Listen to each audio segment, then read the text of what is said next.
All right, cool. 0 viewers. We'll see if we get it. Yeah. Yeah, I mean, to get people, we probably should have announced it last week. Because, like, some people are probably, like, on Daily Digest mode or whatever. Although, I guess it did go out on Twitter, so. Well, it went out yesterday. No, it went out today. Went out today? Yeah, I sent the link out today. So, yeah. So, anyway. People care. Yeah. If they don't, they do. How are you? I'm pretty good. There's been a lot of strikes and gutters recently. Really? 2 bikes stolen last year. Oh. Because I had a bike stolen and I replaced it, and the bike was stolen. So I literally called the bike shop. I was like, hey, I was in there last Saturday. Can you just pull my ticket and build it again? And they're like, oh, we're so sorry. What is the bike? $900. I can get against my homeowners policy. So it's a $500 deductible, but it means that the bike costs $500 more than I expected. So it's not so bad. It wasn't $1,800. It's only $400. Yeah. But still sucks. Plus, like, just the moral, like for me, like, the thought of, like, all that money. Bye-bye. Yeah. Yeah, but it is what it is. I'm well. Good. My youngest one is like almost 2-year-old, and things have gotten like so much better in the last month. Right, totally. So that's why I've been able to like. This is the best one by far. No words yet, but like standing, moving around on furniture. It's like super subtle and under the radar. You don't know, feel like it's what's happening. It's great. And it's been a long slog, but I'm just like happy to I can do stuff like this. Yeah, it's awesome. I couldn't be happier. Yeah.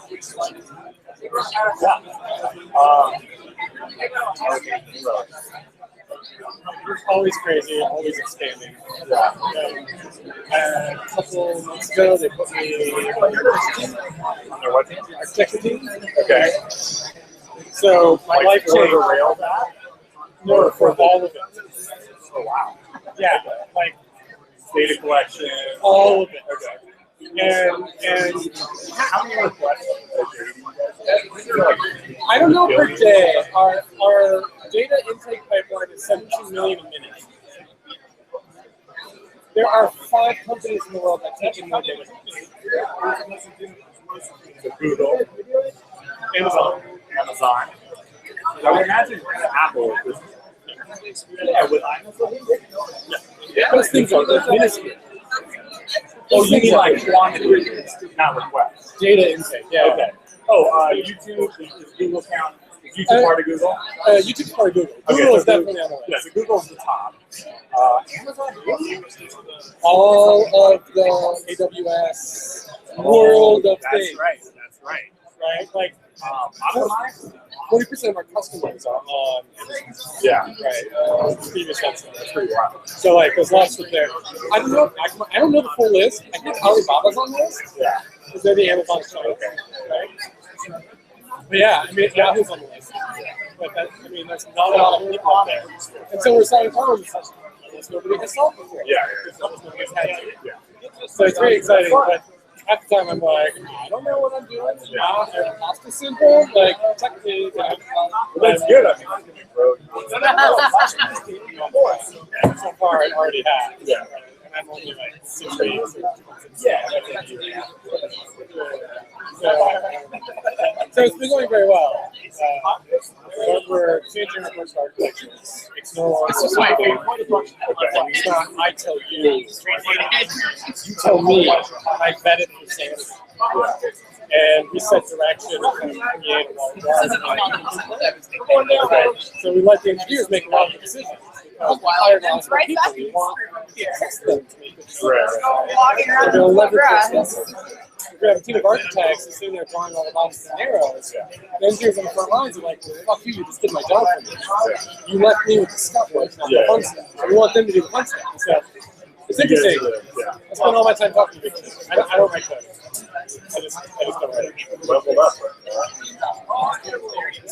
Pretty soon you actually will officially be like an architect.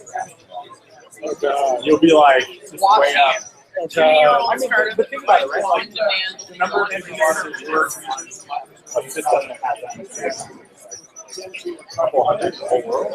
Under 1,000, probably. Yeah. That's the whole one. Sure. I mean, our team that handles it in tech pipelines, they're at about 1 million requests submitted per engineer. I mean, you phrase it that way, they're like, oh my God, we're amazing. Yes, you are amazing. You're keeping this thing running. That's amazing. And I remember when I started, not long after I started, we hit 1 million requests. Yeah. Yeah. And you said it's 17 million a minute. So you do the math and multiply that out, right? It's a lot of minutes in a day. And so that's been. Very enticing. We've met on Twitter before. Okay. Usually it's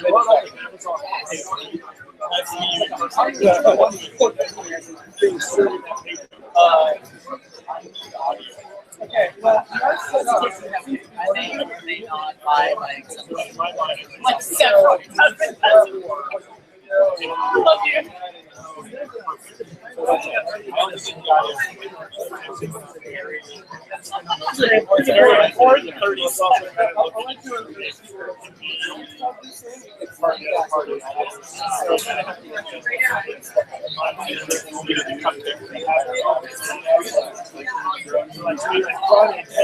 Alright, we got one viewer.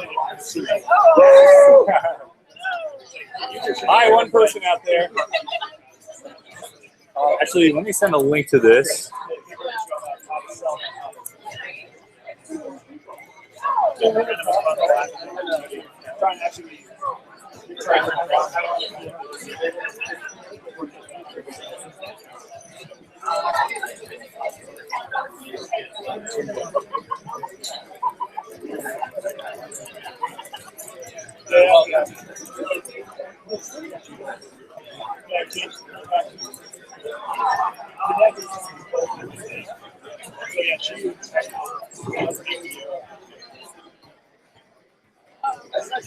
I'll be back.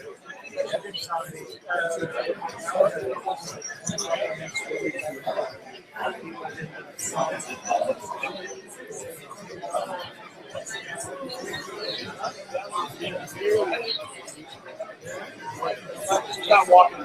She's there at lunch. That's probably mine. But she's going to get this coffee.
Damn, I better have everyone's enough. Exactly.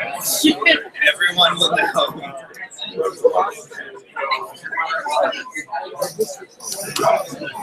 Grab one. The old stuff out yet?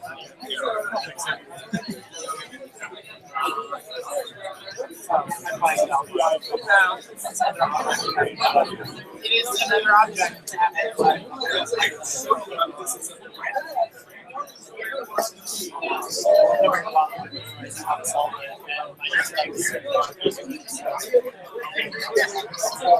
That's when I said he handed it to me, and I said, "Damn, I better not ever mess it up." But then I can fix it for you. I just have to look up the let's do it. It's the cheater guide to show you how to solve it. You are welcome to sit there. Please be mindful. Yeah, thank you. Oh, what? What are you talking about? Stand for it.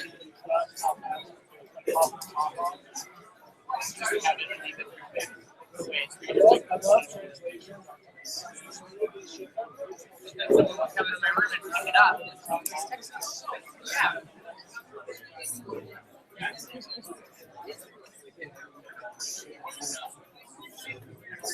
So basically, Apparently.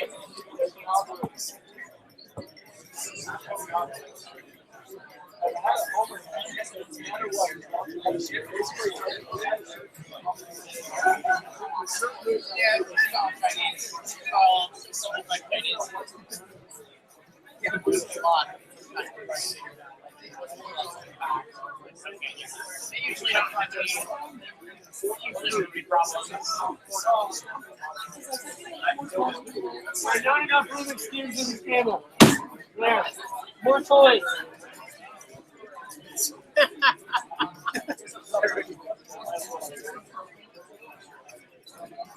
Solve the white cross. Then solve the white corners. That would actually fix you. Sort of. Yeah. Upside down.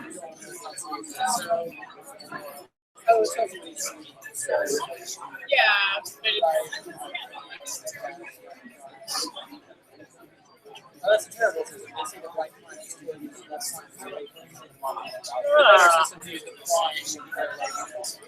all in the same direction, yes. Yeah. Prime. So I guess you can just think of it as your right hand is taking it. Because you can just think of it either way. You're holding two hands. Right hand is moving toward you. Yeah, so you do prime and then flip it and prime.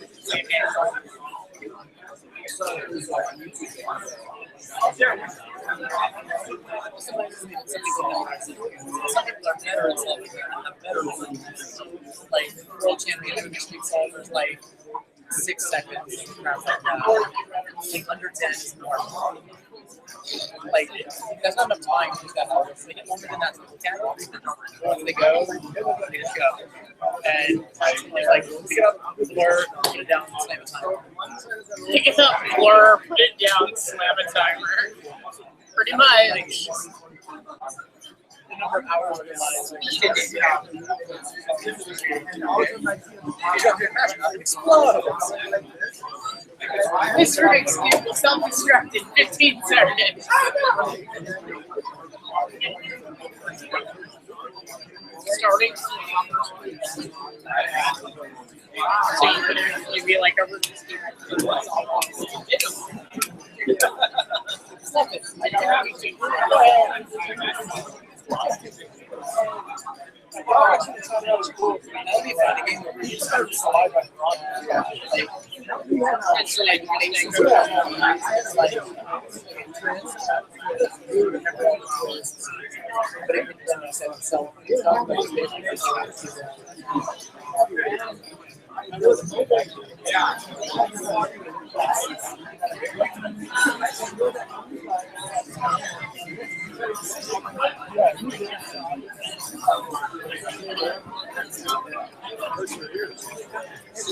I almost lost my word.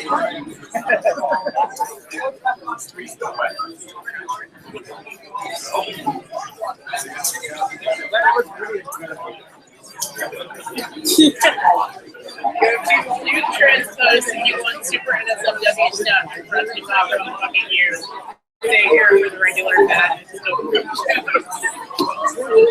It's already branched out. It's trying to choke and stuff.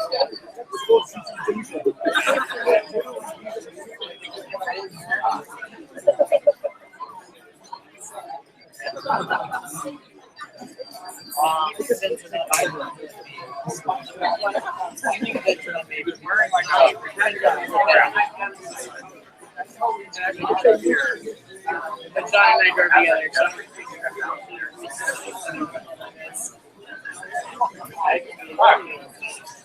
Good. Who's in the back seat?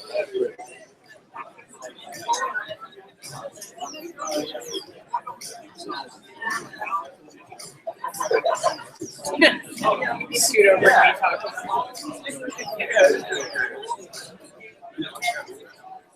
I'm not. You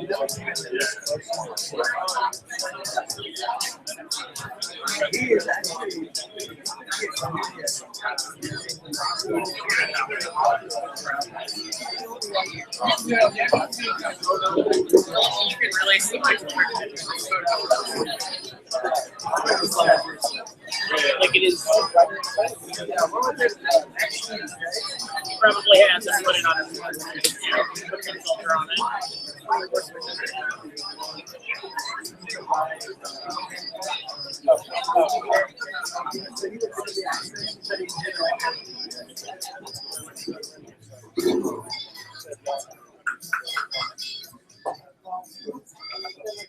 Hi, everybody. Thanks for coming.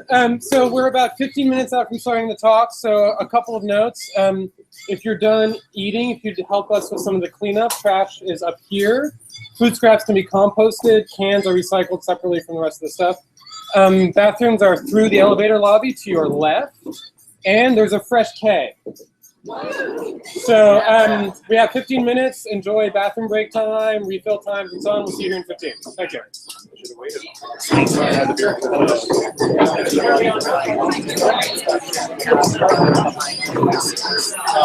I think like yes, yep, just the max dot. That's a normal thing for hours. I mean, you guys don't give a fuck about what you look like, but like. That's abnormal. Anyway, like that's but I was wondering. I bet there's still like there totally is. Yay!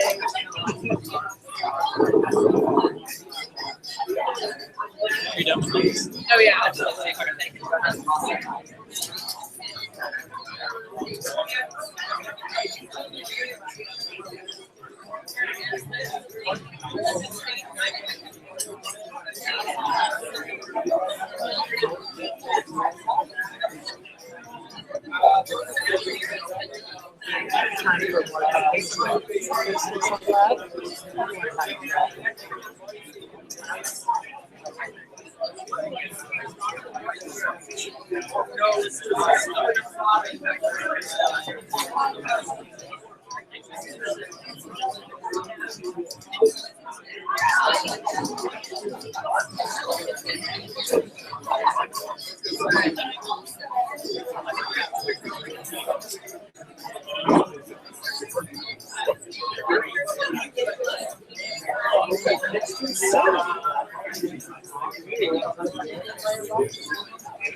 It is so utterly obvious that the argument is can the industry not constantly center privilege rights and interpretations of minority experience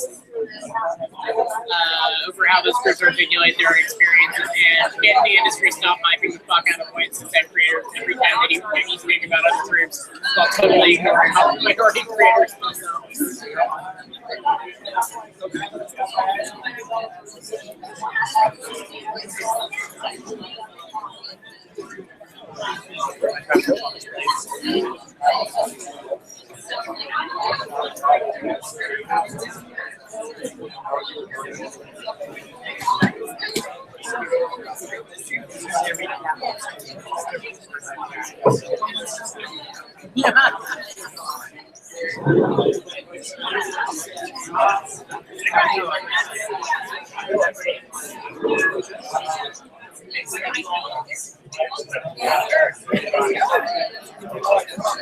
The amount of not getting it with like high school co-op sometimes is fun.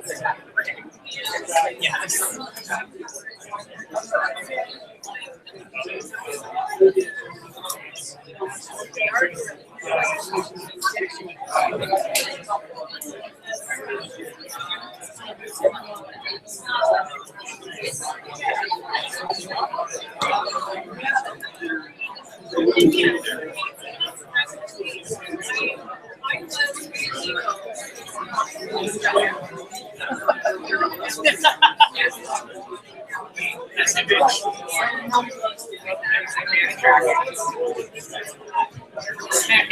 Is it wrong to see how long this package looks around the USB system? Oh, it is. Sorry. Already USPS, variety USB version, accepted origin, free shipping. Just like slowly doing it over again. I spent like half an hour to do something.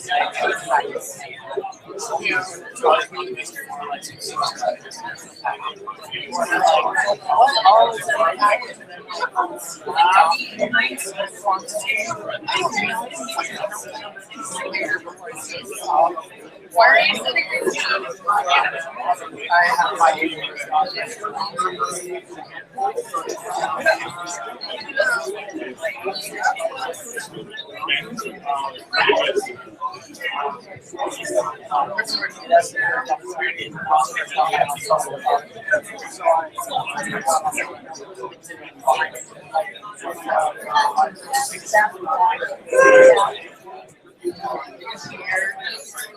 here, it's a bird.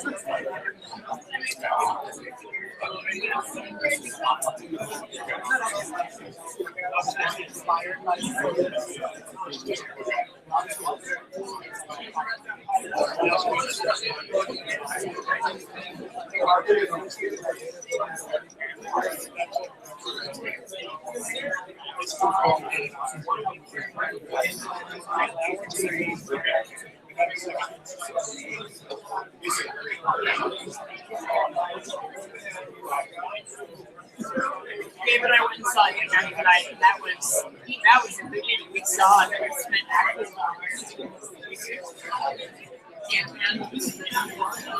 There were some funny moments, but overall, my reaction was still.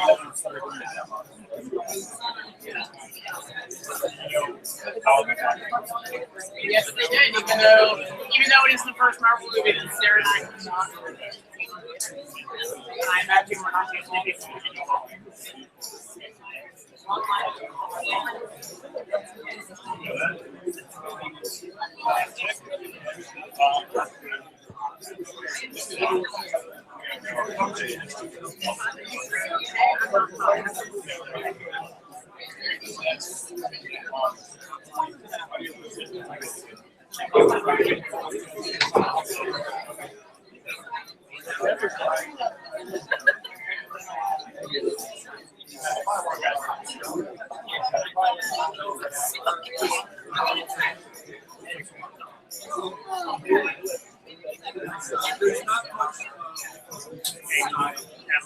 Yeah, say hi. I saw Natalie. How are you? Oh, it's good to see you.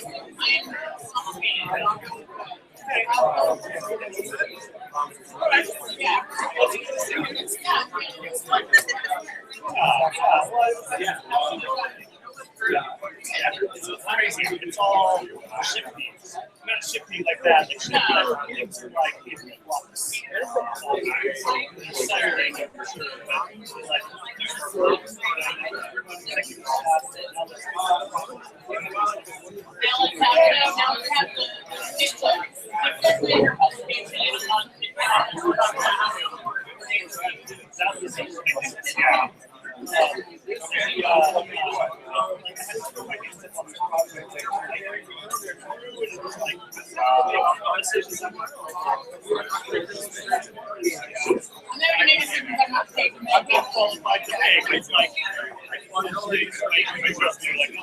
Yeah, totally. You're fine. Like that's why you. I'm like this at work literally all the time. I know there's a way to do it. It's so funny. The lady right there with her back to us. All sorts like guys. Yeah, Like some things clients can ask you to do just in the realm of building a core. It's just mind blowing. Wait, you want to know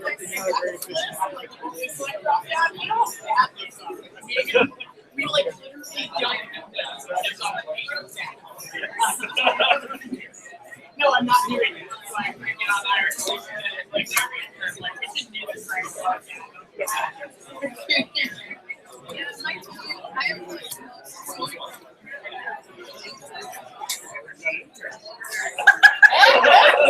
It's not actually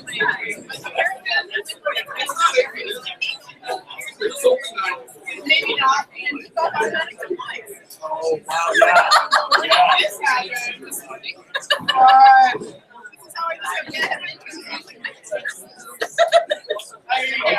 awesome.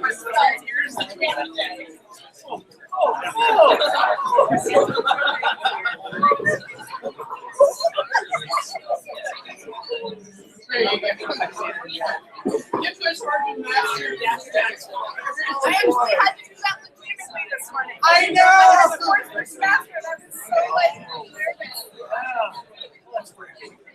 I'm nervous literally anytime I send an email to a client. Yeah. And it's usually only if I'm using like but I'm still just like, why am I emailing clients? This is a terrible I client. should not. Yeah, we did do that. Oh my god. I don't know. I don't do embedded programming. I don't know what the fuck this is. Yeah.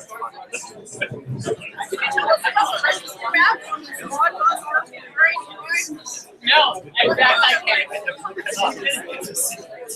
you want me to talk to you about like database migration, maybe then yes. But What's the story brand? I got you covered.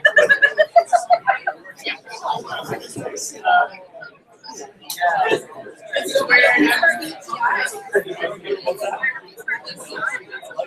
that you wrote yourself from scratch. I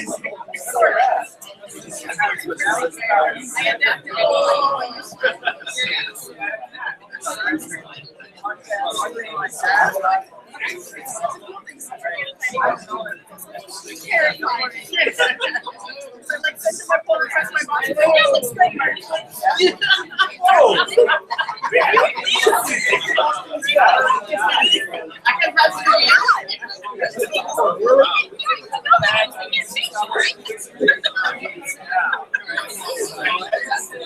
that's basically undoable. All of our clients.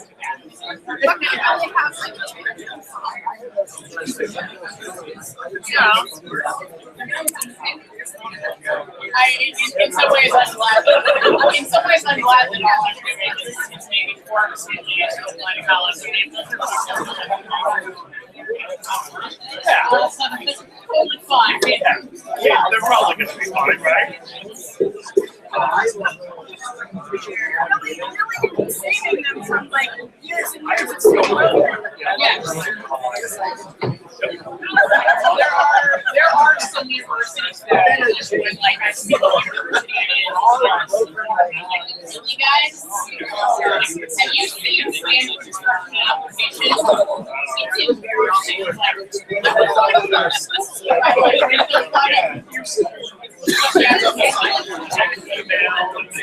No, seriously. Some of the that work on regularly are using table tag, table cell tag, table cell, table cell. It's like I was my brother-in-law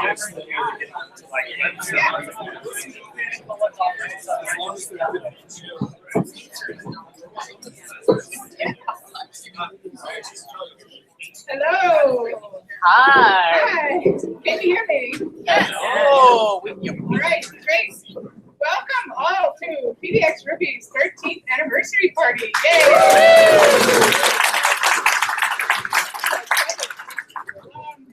Just a couple announcements. I wanted to thank New Relic for hosting us and providing us pizza and beer, and thank you, Brent, for making that all happen.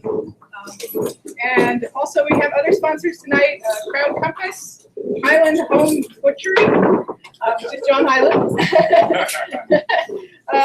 Renew Financial, and Epicodus. Thank you. Yeah. And I don't always name everyone who helps put PDX.rb together. There are a lot of people. It's not just me. But Brent Miller, Chuck Lauerbose did a lot of organizing tonight. John Highland, Shauna Scott helped with the decorations. Tim Kreitzer helped out. Ben Turner, I think, got the gluten-free cupcakes. We have Rico Jones and Joey Phillips both doing video, doing live streaming. It's awesome. Jonan Scheffler, who unfortunately can't be here, he told us to be loud during the announcements. Woo! But he helped get Aaron here, so thank you, Jonan. And then various other people have helped in a lot of different things. Sam Lemington Gray, Jesse Cook, Reed Beals, Audrey Eschright, Davey Stevenson, and probably many more that I'm forgetting. Thank you all. I think, let's see, if you need the Wi-Fi information, it's on the wall over here. Restrooms are down that hall, turn left. Let's see, we have various things. We have Twitter accounts. We have a website, PDX.rb.org, where you can find out about our mailing lists. We have a general mailing list. We have a beginners mailing list, and we have another one for organizing the meetups. Let's see, we have a YouTube channel for the videos. We have IRC, and we are talking about setting up a Slack channel. So yes, Tim, you're running that. Thank you. Let's see, we have a code of conduct as well for our meetups and the mailing list, and that is also on the website. If you are looking for Portland Tech events and you do not know about Caligator, check caligator.org. It's a community-built project that's built in Ruby on Rails, and you can help build it as well if you want. But caligator.org has all of the Portland Tech events listed. And you can find things like we have a Ruby lunch once a month. There's a Ruby book group going on. There's a Learn Ruby PDX meetup for people who are brand new to Ruby. And there's also Ruby Bright Night that happens once a month where people get together and build cool projects, whatever fun projects that night. Does anybody want to talk about any of those things? Yes? Yeah. Organize it right here, but instead need to encourage people to go. So Ruby Bright Night is open to both beginning people of all levels of Ruby and also more experienced people. And the idea is to put people in groups. There will be 4 people and work on a problem for 3 hours. It's been a lot of fun. Some people who got jobs there, they have met people that learn stuff and have fun. So any of those things are things that we definitely check it out. The information is Monday, August 17th, 6 to 10 at Epicodus, which is just around the corner. All on Caligator and on one of these slides. So very nice. Love it. Great. Awesome. Let's see. Does anybody else have other announcements? Yes? Hey, I'm Rachel. I am one of the project coordinators over at Epicodus, and I just kind of wanted to make a quick introduction. You know, especially for those of you who go to Bright Night. You know, we are at the Craftsman Street. Started out teaching Ruby and JavaScript, and expanded into a polyglot PHP, and now we're launching a Java and Breakdown. So we do, a big part of what we do is partnering with local tech companies and things like that. Toward the end of our classes, we do interns and so if you are ever at a point where you are interested in hiring development, or if you're interested in attending Epicodus, Great.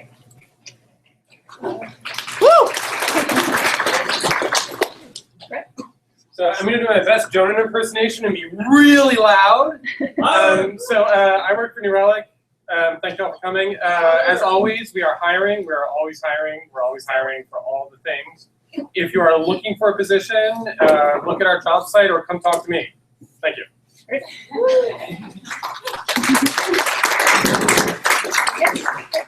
I'm looking to hire a Ruby on Rails developer or consultant that can work on Container to keep our website alive for about 6 to 12 months. If you're interested, come see me.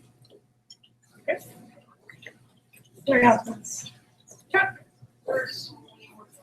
So many more cupcakes. Damn. Right here. Right here.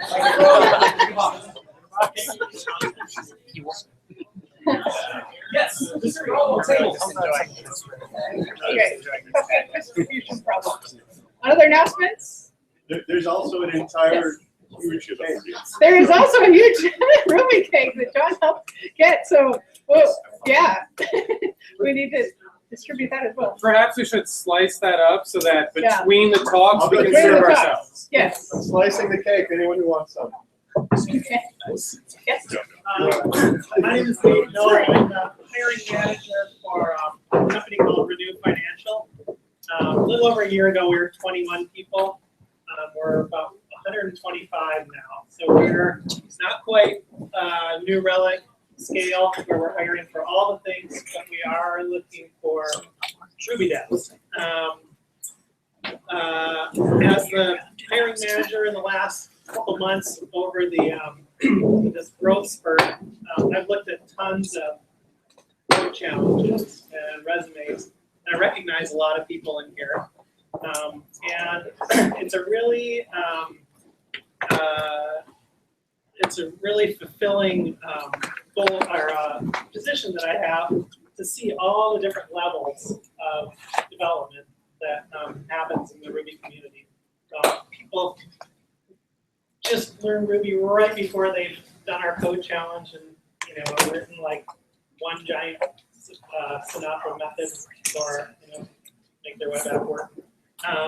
To seniors who have years and years of experience in the business. And I just want to say thanks to the whole community and especially the leaders who keep this thing going, because the Ruby community is really awesome.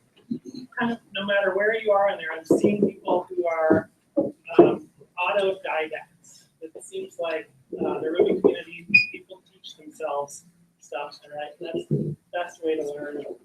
You get the best internalization of all the stuff. And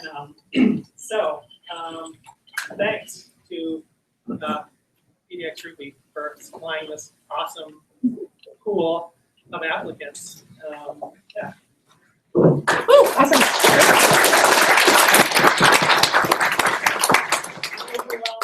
Applications, so I'm supposed to be doing recruiting right now, but let me just say, we're hiring in general. Next fall, we'll still be hiring. So keep an eye on our website if you're looking for work. Great. Other announcements? Is that it? Okay. I have a little thing. One of the epic events in PDX Ruby history was actually happened 10 years ago yesterday. Was August 3rd, 2005. There was the first, I think it was the first FOSCon, which if you haven't heard of that, that was during OSCon, people put on a free night where a lot of the speakers came from OSCon to give their talks for free. And people could come, and it was Ruby centric. Yeah. It was really, like I said, epic.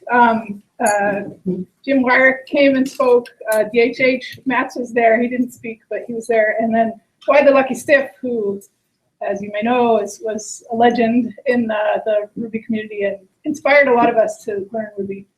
He came and performed.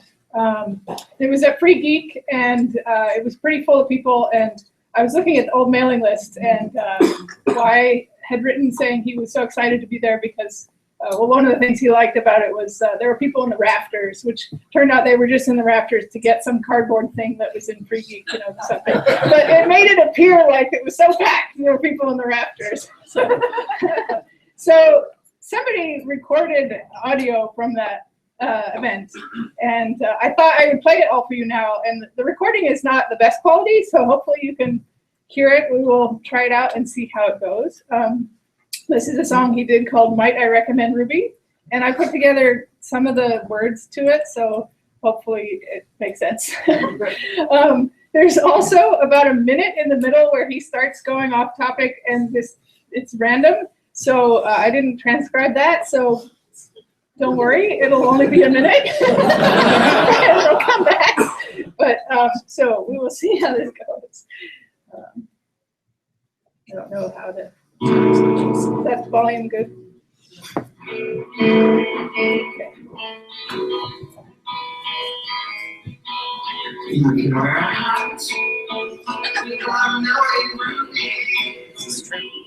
You can wear a simple glove without knowing it.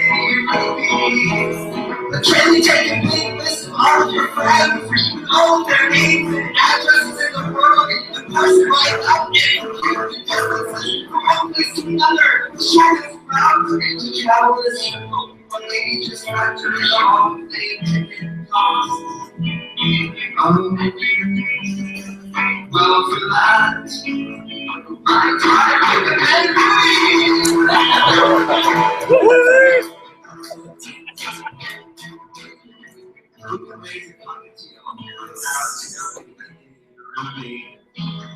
you can have a nice giraffe without going. The Chinese stand for empty grease from off the blogs. Starting them in organized folders on your hard drive and keeping those folders and the CD brain size. So one film CD to fit in your CD drive. And every combination represents a different website. So later you can find out which website for you is right. For that, you know,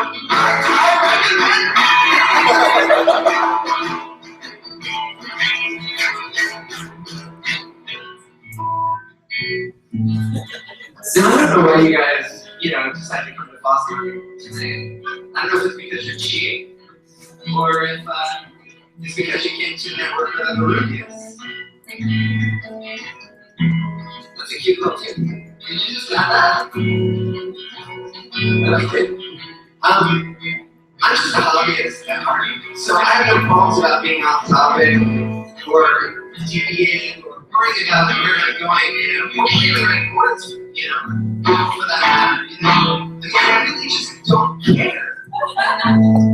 For instance, one of the things that really frightens me is when you're in the grocery. I don't know if this ever happened to you, but I was at the grocery store once, and a guy, I was going to go get a milk, and he disappeared.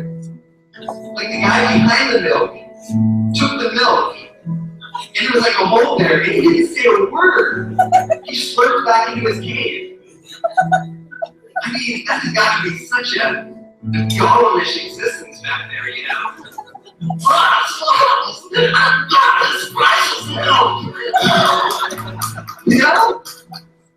That freaks me out. So, I mean, I'm not scared of going on topic. Not when there's these predators around. They're, stealing the 2% from under. You can wear plenty of red without knowing you're cheating. Supposedly you can find miles kilometers. Tell me if you find you're supposed to look like that's when you're done, just run us through cocaine, and we'll generate all the race formats like PDF, HTML,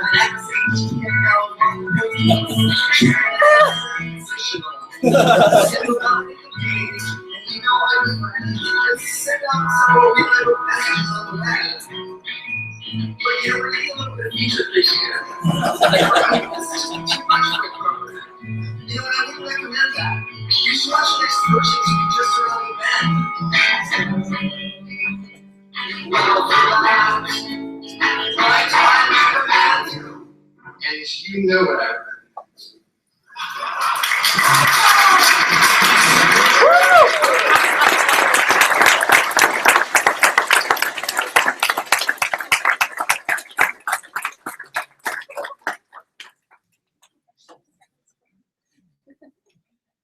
Cool. Okay,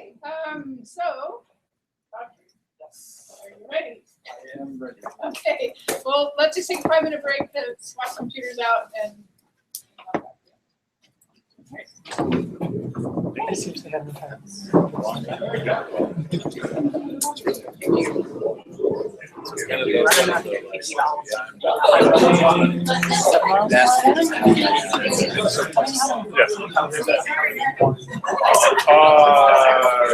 Like 150 maybe. I just thought it was cool. I got it from one of the exhibitors at Evercom. Yeah. Yeah, exactly. I forget the name of the company now. I got a Corby Club sticker to add to it. Yes, you should ask him for it.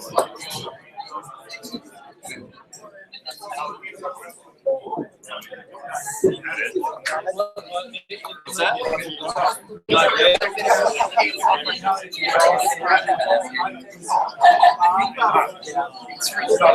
They're rad, basically. It's really annoying.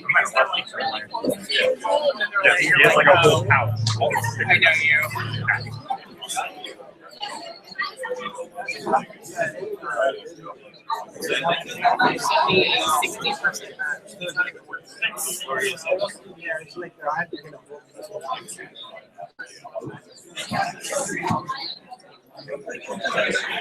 Oh God!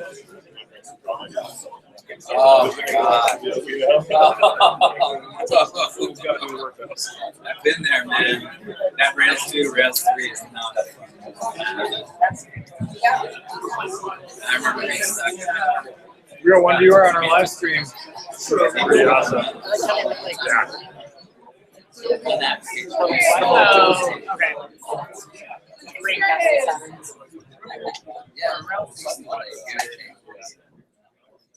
All right.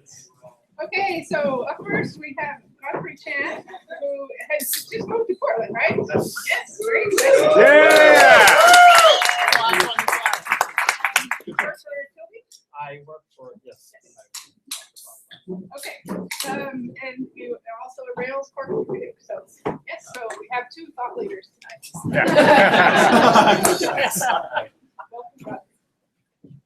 Hello everyone. I am. Can you hear me by the way? Did I turn on all the mics? Okay.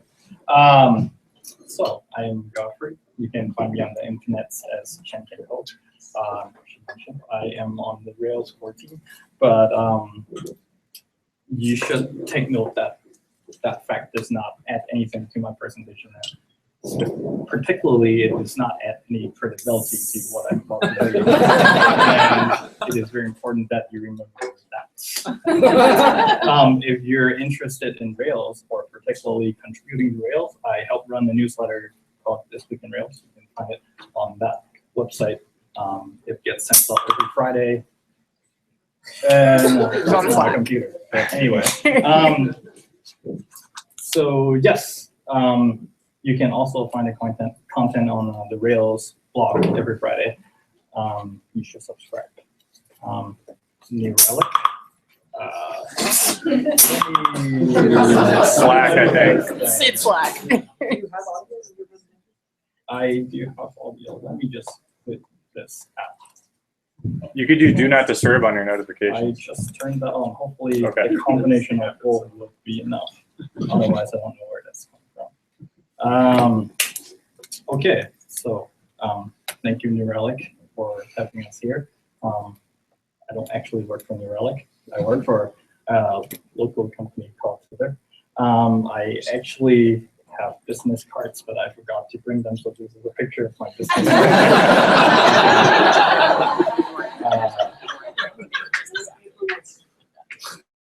We coincidentally have a product, but I would like us to continue to have pizza, so I should probably not mention that product. But in any case, as you can see, it's blurred off, so you can see it. It turns out that I have a referral link, so if you sign up using this link, I will get a lot of money, and I'll be very rich, so you can consider doing that. And I heard the key to a great presentation is to have images of animated GIFs of cats. So I have.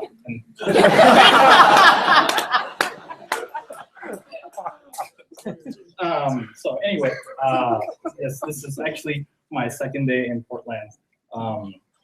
It's pretty crazy so far because a few days ago I was in another country very far away called Canada. And in particular, I live in a city called Vancouver. Apparently there's another Vancouver around here, but that is not the same Vancouver.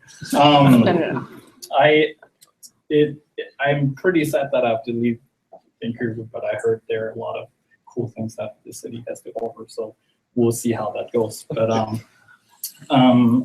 actually became a Canadian citizen not that long ago, and when I became a Canadian citizen, I had to shake hands with like a citizenship judge, and he gave me a very important responsibility. He told me that now that I am a Canadian, I am a face of a nation, so I should always look out for opportunities to promote our country. So I thought I would just tell you a little bit about Canada. And that is actually a responsibility that I take very seriously. As you can see, this is Conan O'Brien's doing this show. And up there in the audience, you can see me holding a Canadian.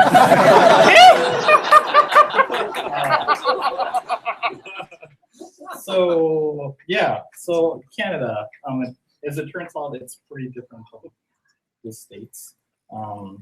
This is a great example to show the differences in our values. As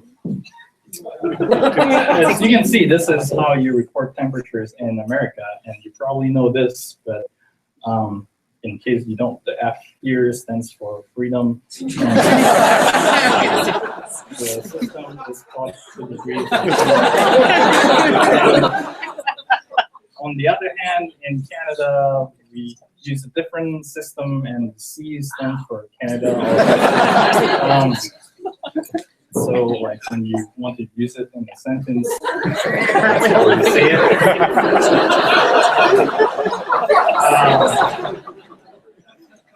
We also have the very vibrant healthcare industry because we have a pretty good healthcare system. So if you go to Vancouver, this is what the skyline looks like. Those are all luxury hotel, hospital buildings in downtown.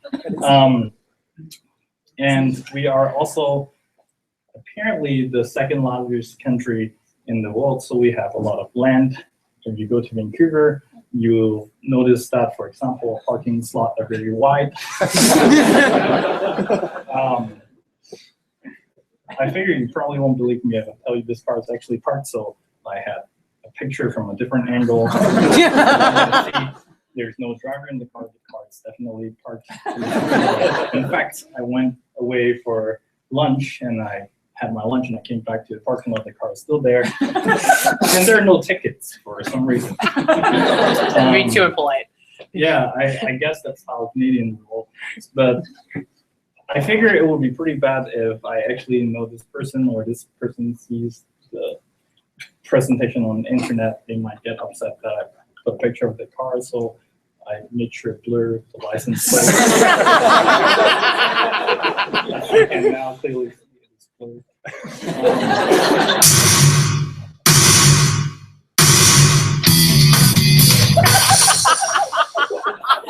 Let's talk about JavaScript. No, we all love Ruby, that's why we're here, but deep down, we all know it. Unlike JavaScript, Ruby is not web scale. Every once in a while, you will need to get really close to metal, and for that, you have to JavaScript. Let's talk about what makes JavaScript so fast.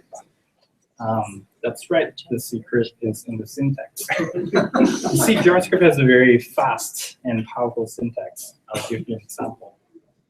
JIT hints. Most JavaScript runtimes have a just-in-time compiler to make things very fast, but JavaScript syntax allows you to drop some hints for the compiler to make things even faster.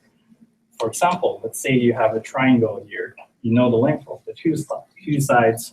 Let's say you know what A and B is, and you want to find out what's the length of C. You might remember this triangle formula from your high school geometry classes.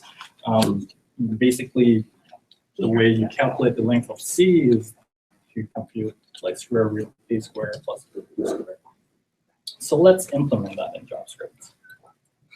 First, you probably write a function that computes the square of any given number, and then you would use that to implement the triangle formula square root a squared plus the square of b. So far, so good. What might be very obvious to you is that these functions are intended to take numbers as input. That is because JavaScript is a weakly typed language. That is not a safe assumption for a compiler to make. So, so what you can do is you can sprinkle a few lines of code in there, and your code automatically become faster. Specifically, you can run these unary plus signs in there and to force like number as a force an input to be a number, and the compiler sees that and like, okay, it's safe to make my optimization, and suddenly your code is 5% faster.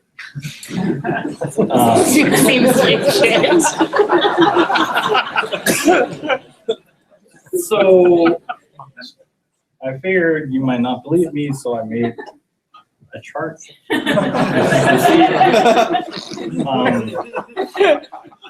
It is much faster. The exact also didn't start from 0. Personally, that seems fine, but if you insist, here is what it would look like if you start from 0. So as you can see, that was just one very quick example that you already, like it already shows you how JavaScript has such a powerful syntax. So that got me thinking, if we can combine the JavaScript syntax, which is very fast, with the Ruby virtual machine, which is full then we basically get the best of both worlds. So if you are immediately sold after this quick introduction, you can already get the code right now. You can run gem installer.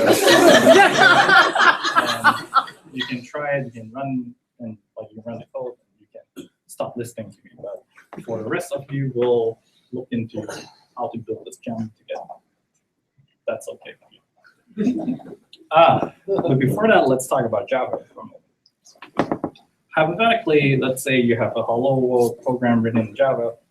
It's okay if you don't know Java. This is basically the simplest hello world example in Java from the Java website. So what do you think would happen if we call this file java.rb and we try to run it with the Ruby interpreter? Do you think it would just work? Or would it give you a syntax error? Or would it give you the runtime error? So, what do you think? Let's see. Who thinks it is A? Okay, we have a very shy crowd here. It is okay. Who thinks it is B? Okay, we're getting there. Who thinks it is C? Okay, we have a pretty even split between B and C. So it turns out the correct answer is a syntax error. But what does that even mean? To understand that, we need to understand how Ruby works. From your perspective, you just read some code, and then like you just read some Ruby code, and then you throw it at the interpreter, and it runs some for you. It seems pretty simple. But what is happening under the hood at a very high level of abstraction is that it is actually a two-step process. The first step is for the interpreter to understand the code at a syntactical level, which we call parsing. Once it understood what the structure of your code is trying to communicate, it will proceed to actually running the code for you. If at the parsing step, the interpreter thinks that your code is so broken that it can't even begin to understand it, it will refuse to continue and throw a syntax error, as we just saw. Obviously, since your code is not even running in the interpreter, the syntax error is not something that you can rescue from and recover from within the code that caused the error. On the other hand, if the interpreter basically understands the structure of your code at a syntactical level, but it found problems with it later on at execution time, it will give you a runtime error. This is probably something you're more familiar with. Perhaps it is a divide by zero error, or if maybe it's a no method error.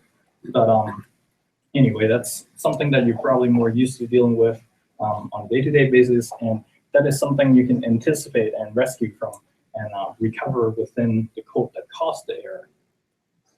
So enough about Ruby. Let's talk about JavaScript. Hypothetically, you have a hello world program written in JavaScript. What do you think would happen if you call this javascript.rb and try to run it with Ruby? Do you think it would just work? A syntax error, or would it give you runtime error? Who thinks it is A? Okay, B, C. Okay, we have the entire room almost. That is correct. It turns out that running that JavaScript code in the Ruby interpreter gives you a runtime error. This is great news because now your code is running inside the Ruby interpreter. That means that you can recover from the error within the code that caused it. To do that, we first have to understand how Ruby looks at code. So I don't know about you, but this doesn't seem like Ruby code to me.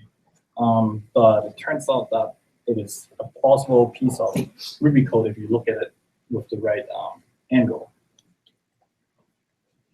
Specifically, the Ruby interpreter thinks that you're probably trying to look up a local variable or call method called console, and then you're taking the result of that variable lookup or method call and call another method called log on that object, whatever it is. And as we know, parentheses are optional in Ruby, so we can basically just ignore them. And we are passing a single argument to the log method, in this case, the string literal hello world. And at the end, we have the semicolon, which is also optional in Ruby, so don't ignore it. Look at error again. Ruby is basically complaining that it doesn't know what console is referring to. So that's easy enough to fix. We can basically define a class with, like, you can call it anything, but it has to have a method called log, because you're going to call it later. And then we'll assign an instance of that class to a local variable called console. So now this console thing refers to that object we created, and then we're calling a method called log on that object with the string hello world, which we then just pass it to the puts method, which prints it to the screen. So if you run this program again, you will see that it is doing what we expected. And with that, we have successfully executed our first line of JavaScript in Ruby.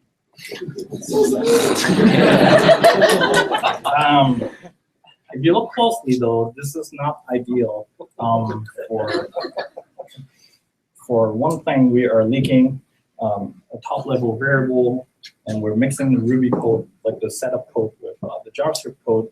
So in order to run JavaScript, you have to first type a bunch of Ruby code. That seems odd. Ideally, what we want to do is we keep all the boilerplate code inside a file that we require, and then maybe we can wrap the JavaScript code in a block so it's clear what's happening. In other words, we are trying to write a domain-specific language in Ruby. Fortunately, this is a fairly well-established frontier in the Ruby community. If you have used Rick or RSpec, or even if you use Rails, Rails.rb in your app, and like those are all examples of DSLs in Ruby. And the #1 weapon for writing Ruby DSL is instant exec, which lets you take a block and runs it on in the context of an arbitrary object. In other words, you can change what the self pointer is pointing to inside the block that you're executing. So we can use that to refactor our code to get to where we want it. So every time we want to execute a block of JavaScript code, we can create, here we define a class called context. The name is, again, unimportant, but it has an instance method called console. So every time we're trying to run, when we try to run JavaScript block, we'll pass that we'll run that on an instance of the context object. And because Ruby allows us to omit the self keyword when you're calling methods on the same object, then the console in this case would just refer to the console method, which gives you an instance of the console class that we wrote earlier. So if you run this code, it now works as expected, and we have wrap all boilerplate code inside the file that we required, so we don't have to look at that all the time. So that's pretty cool. Let's talk about variables. So this is how you define variables in JavaScript. Var message equals hello world. So what do you think would happen when we now put it inside our JavaScript ESL block and then we require the boilerplate file, run that in Ruby? Do you think it would just work and print hello world? Or do you think it would give you a syntax error, no method error, or maybe a name error? Before you decide, I would like to point out that no method error and name errors are specific examples of runtime errors. So basically for the rest of the talk, you can assume anything that's not syntax error is like a runtime error. So let's do this. Who is voting for A? B? C? D? Okay.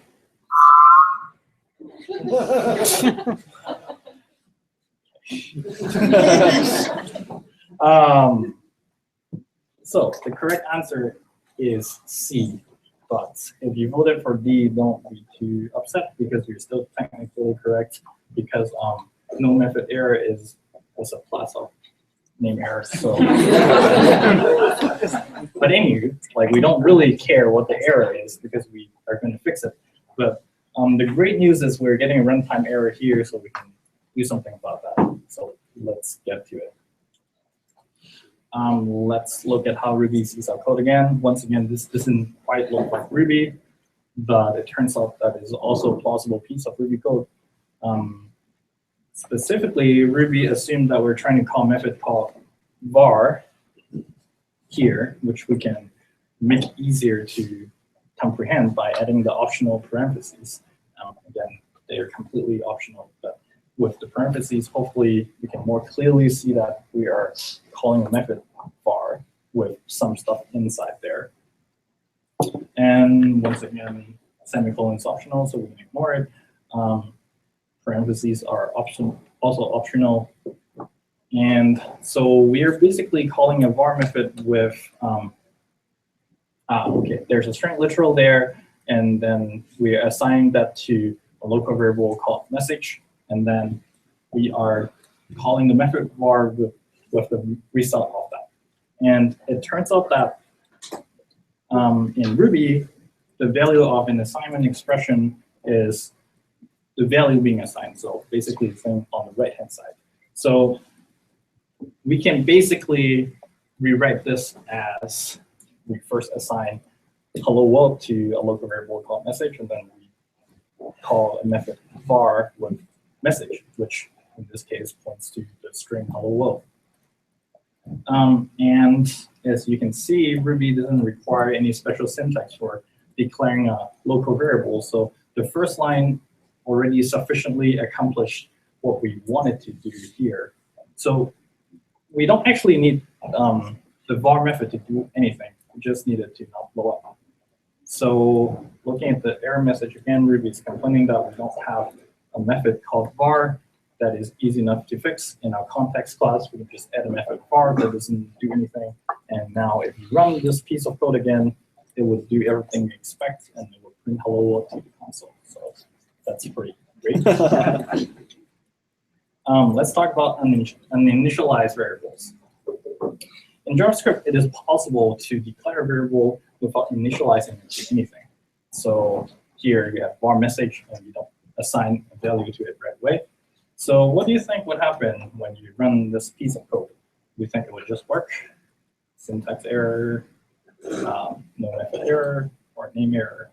So A, B, C, D. Okay. It seems like everyone is very confused at this point. It turns out that we are getting a name error this time. Why is that? Well, since we never defined a local variable called message before the first line, Ruby assumed that we're trying to call a method called message here, which we can again make clearer by inserting the optional parentheses, and then we pass the result of this method call to var, and on the second line we actually do a regular local variable assignment.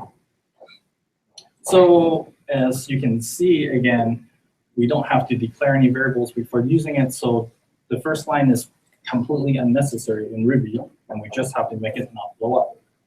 So that's easy enough to fix. Again, the error message is complaining that we don't have a method called message here, so we just need to define that. Obviously, we just define a method called message, but that will be cheating because we really want to be able to use any arbitrarily named variables. So fortunately, Ruby provided a way to handle undefined method calls like that. All we have to do is define method missing on our context class. Once again, doesn't even have to do anything. It just have to suppress the error we get when we call undefined methods. So that seems good. And now run this piece of code, it would do exactly what you expect and print hello world to the console. So that's great. Let's talk about functions. This is how you define a function in JavaScript. Function hello, parentheses followed by the function body. What do you think would happen here? The usual options. So we think it is A, B, C, D. Okay. Unfortunately, this is actually a trick question. The correct answer is nothing happens. Why is that? As you can see on the right, when you run it, there's no errors, but there's no output either. So we need to figure out why. First of all, let's look at how Ruby sees our code. So again, we'll start from the right to the left. First of all, Ruby thinks that we're invoking a method called hello, and then we are not passing any arguments to it, as you can see from the empty parentheses. But we are passing a block argument to this function, to this method called hello. This is, like, if you're not familiar with this is the same thing as hello, do, end, whatever, right? Like, so there are two ways to pass blocks in Ruby. One is do, end, which is probably more common. One is curly braces. So this is what is happening here. And finally, we are passing the result of this hello method to a method called function. So we can rearrange things a little bit to make it look more like Ruby.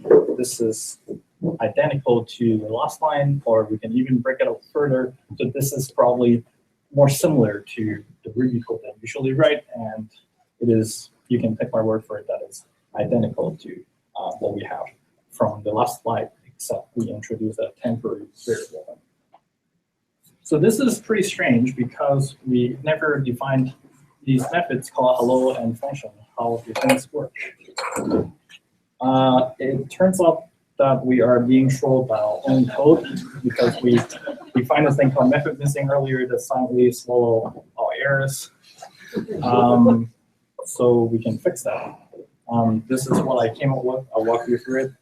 Like I said before, Ruby starts from the right to the left, so it thinks that you're calling hello with a block. Since we don't have a method called hello, it will hit method missing, and then it will see that, we have a block argument, so we are probably trying to define a function in JavaScript. So let's define it as a singleton method on this current object. And then Ruby will call the function method with the result of our method missing. It turns out it doesn't really matter what we return from there because we don't care. So I just defined an empty method called function that does nothing.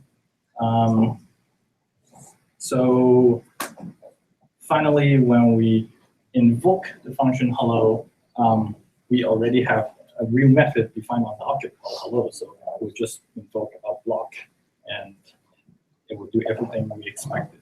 So with that, we have taught JavaScript how to, we have taught Ruby how to define and execute JavaScript functions. And functions is not very useful if they can't take arguments. So this is how you define a function that takes arguments in JavaScript. What do you think would happen when we try to run this piece of code? So I will give you all 5 options this time. Who thinks it is A? B, C, D, E. Okay. Well. Well. I'm glad that I got you thinking about these completely useless problems, but unfortunately, I'm out of time, so you would have to figure it out yourself.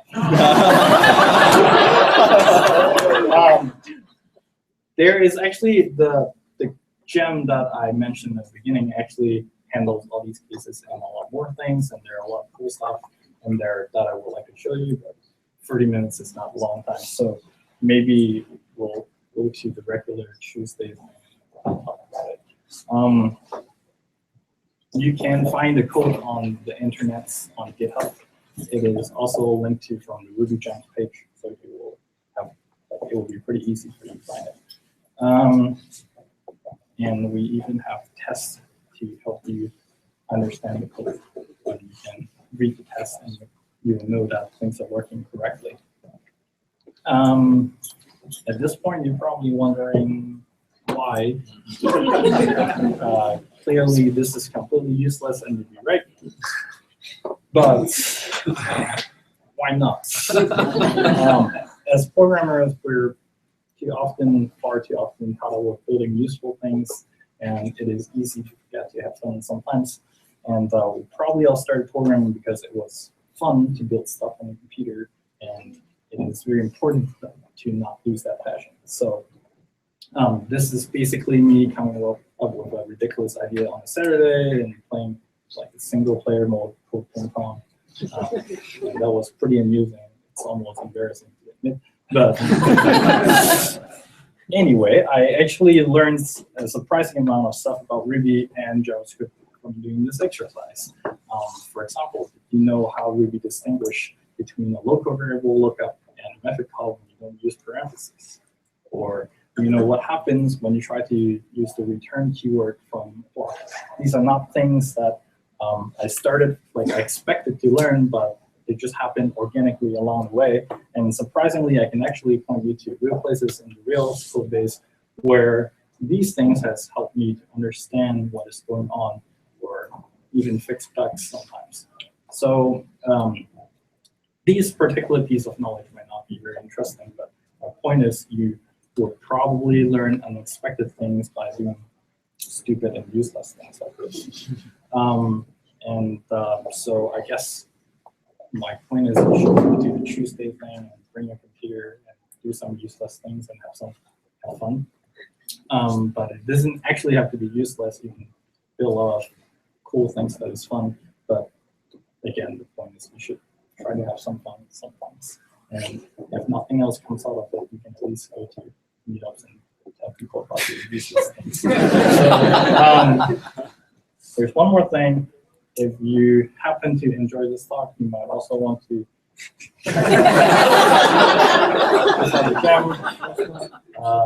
it lets you program more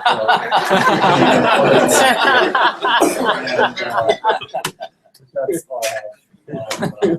Finally, please remember, if Ken can code, then so can you. Thank you very much.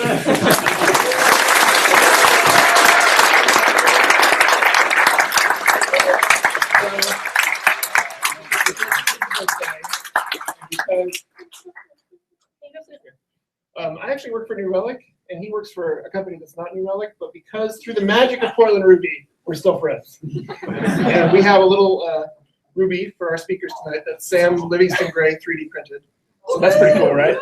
He is very cool.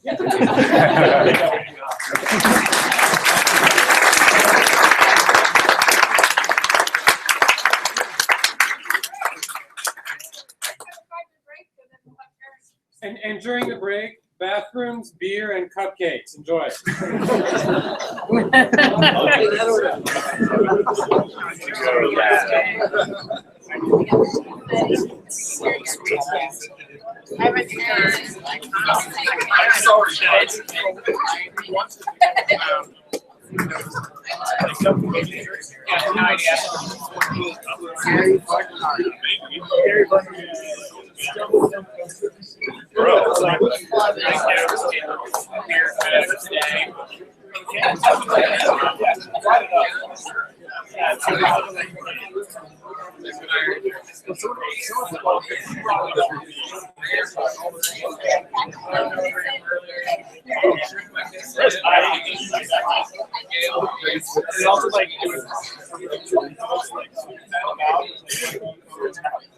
To the right of the dude. Sorry. It was also changed.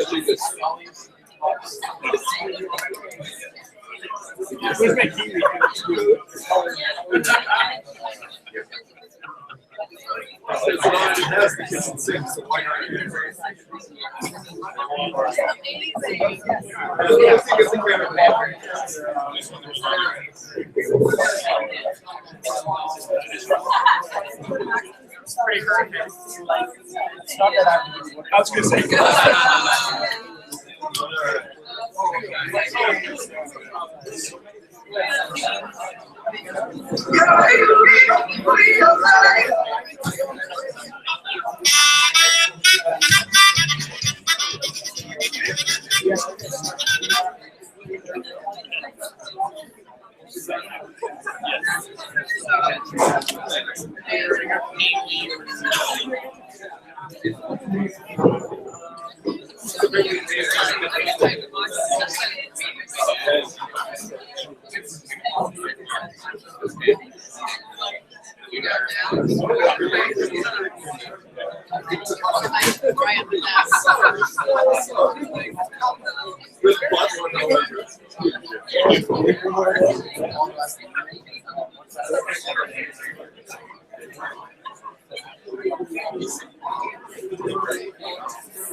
This is Bruce. We say it's more like a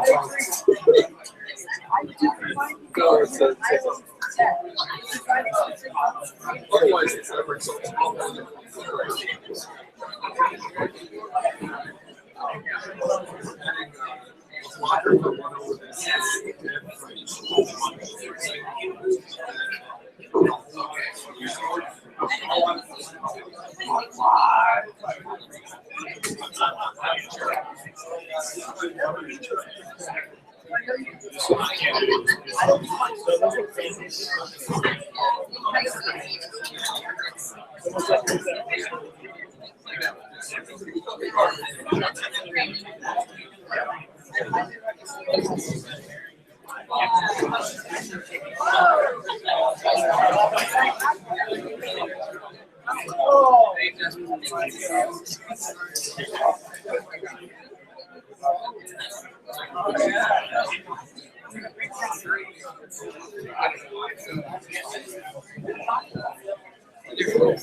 I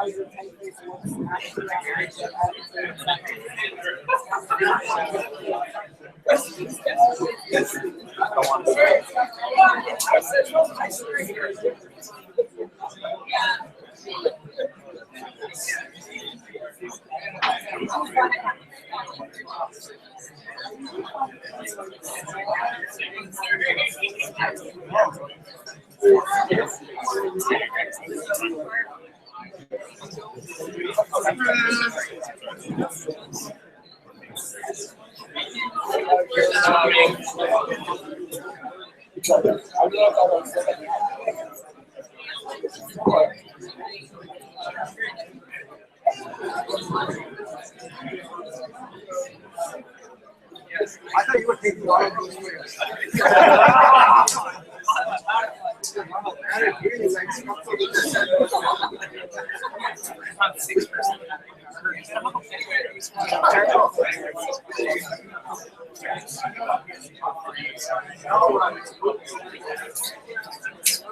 Yes. Oh my god, that was your first try? Seriously? I swear to God, they're 4-dimensional objects. You have to flip them twice.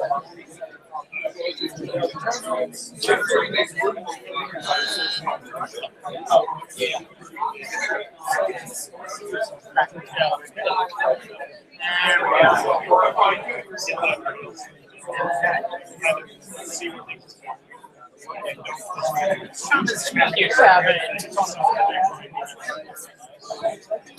Yeah.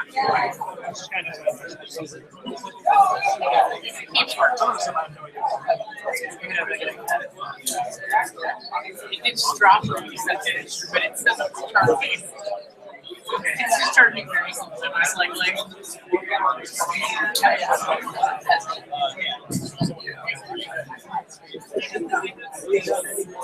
on your feet, or to your phone.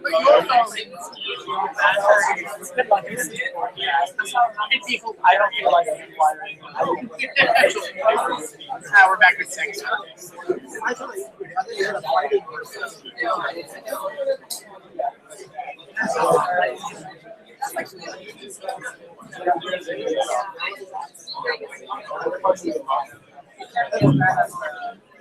No, it's not. It's not.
All right, everyone ready for the next one? Yes. Okay, so I expect this talk to be adequate.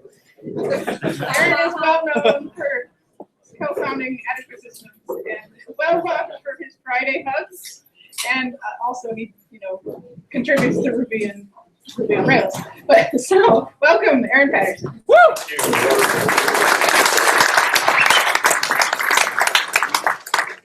One sec, let me start up my WebEx. Woo! Turn off your Slack. I'm just kidding. I'm not WebExing this. I'm just kidding. Okay, I do have to apologize though. This is the first time I've ever given this talk. So I'm even more nervous than usual, and I'm afraid that this will be either extremely long and boring or way too short. So, but I have like 200 slides, so it's gonna be one of those two. So, I mean, I'm really happy to be here. This is super exciting. Probably all of you know this since you live here, but I just found out today that when I type in PDX on my phone, it autocompletes to ODD. I'm pretty sure that's on purpose. Anyway, hi everybody. I just want to say thank you. I want to say thanks to Godfrey. He did a really great job. The previous talk. I'm definitely looking forward to the features of Rails 6.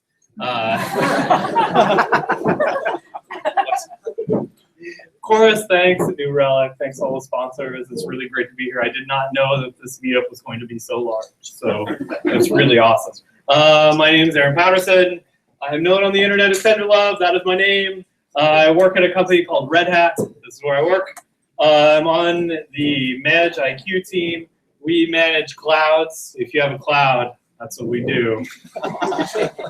We manage them. And we're hiring. I got to put that in there. They required me. You can email me here. Our code is open source because I work at Red Hat. All of our stuff is open source, so you can go check it out there if you want to. I have 2 cats. This is one of them. Her name is SeaTac YouTube, or SeaTac Airport YouTube Facebook. We call her Choo Choo for short. She sleeps on my mouse pad. That is my mouse pad. This is her sleeping on my mouse. You can see I get to use that much of the mouse pad. This is it. She has an extremely long tongue. This is my other cat. He's a little bit more famous, Gorbachev, Puff Puff Thunderhorse. He also sleeps on the mat there too. There's a nicer photo of him, and they get along. They're both friends, so they like to sit together on the chair together. So recently, I tweeted about this the other day, but you saw they were both on my mouse pad. I bought this. All right, I've been getting RSI lately, so I'm trying to like improve my workstation. Like this is a weird thing to me. I've been a programmer for like 15 years, professionally programming for 15 years, and only recently have I been like, you know what? I probably ought to improve my workstation. Maybe I should get a better keyboard or a better mouse or something like that. So I started investing in this stuff. Anyway, I bought a new mouse pad. I'm left-handed. I bought a left-handed mouse. This is the first time I've ever owned a left-handed mouse. It's really nice. And now I see why all of you right-handed people use those right-handed mice. I get it. It's really comfortable. Anyway, so I left a review about the mouse pad on Amazon, and I'm just going to give you the title here. It says, I enjoy the 25 to 50% of this mouse pad that I can use. So anyway, if you go, there's a link. I'm sure you're all writing that down, the 1 P, uppercase P. Make sure it's uppercase P, 5N, whatever. You can go view it. So yes, I'm on the Ruby core team, I'm on the Rails core team, I'm also on the Rack core team, that one's particularly important for this talk. And contrary to Godfrey, this does actually mean that I know what I'm talking about. So,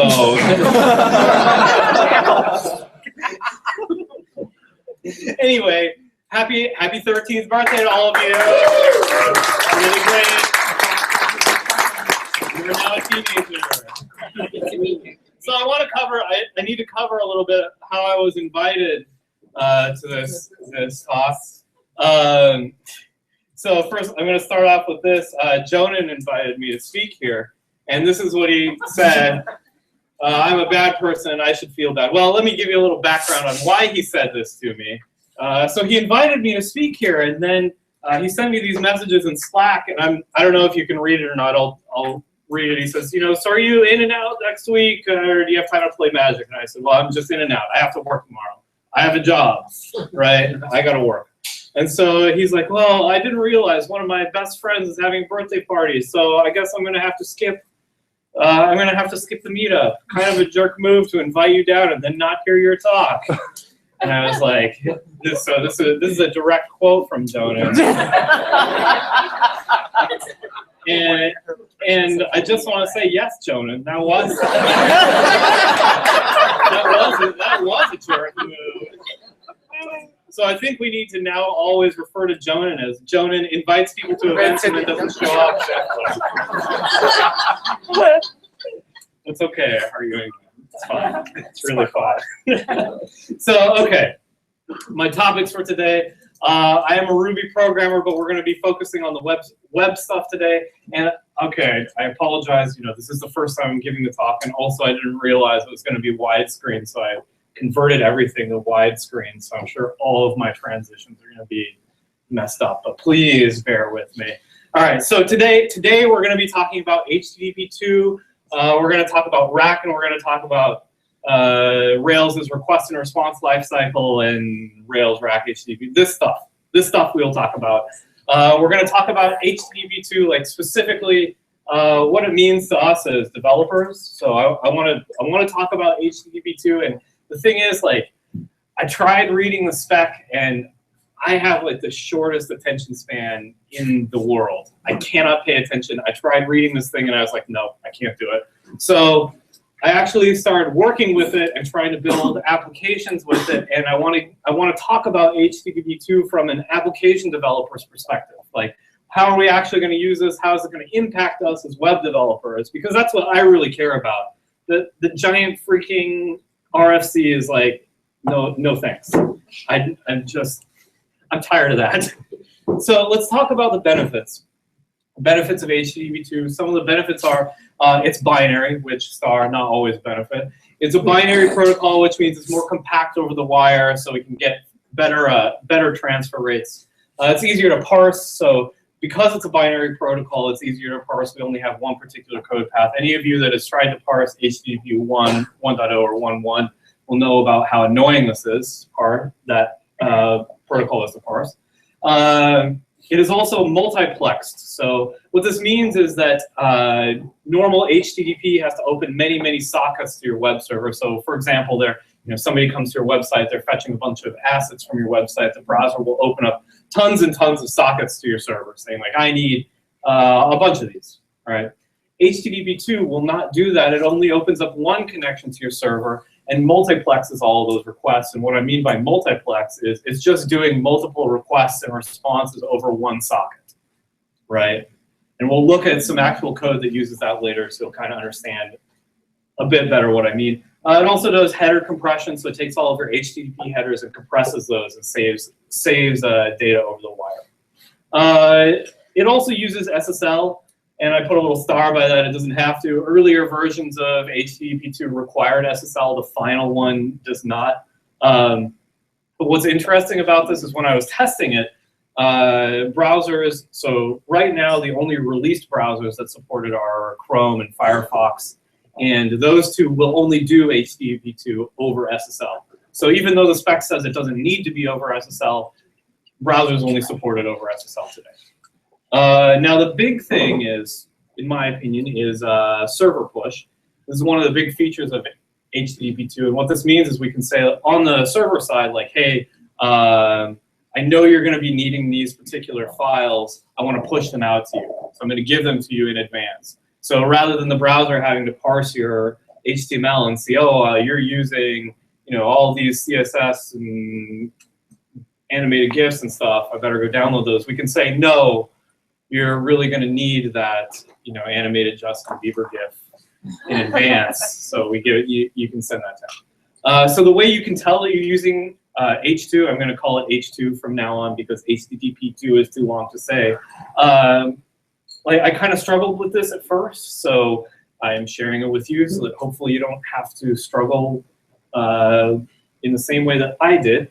The way that you can tell is if you go into Chrome and you put in this special URL, you can see the connections that Chrome is actually making. This is really awesome. Here's an example of what it looks like on my machine. It'll just say, I don't know if you can read this in the back or not, but it'll just say right here I have one line because of one open connection to localhost on my machine. So this is one active connection, and you'll see right here it's like localhost 3000. Great. And it'll tell you the protocol too. It'll say right next to it, it's HTTP2. So you can see that. And it'll also give you some other data about it, like how many frames have gone back and forth, how much data you've transferred with the server. The other thing that you can do is, say you have, you're looking at your website, you can pull up the, right. Yes, I'm new to this talk. Okay, so you'll see here I have 5 tabs open to localhost.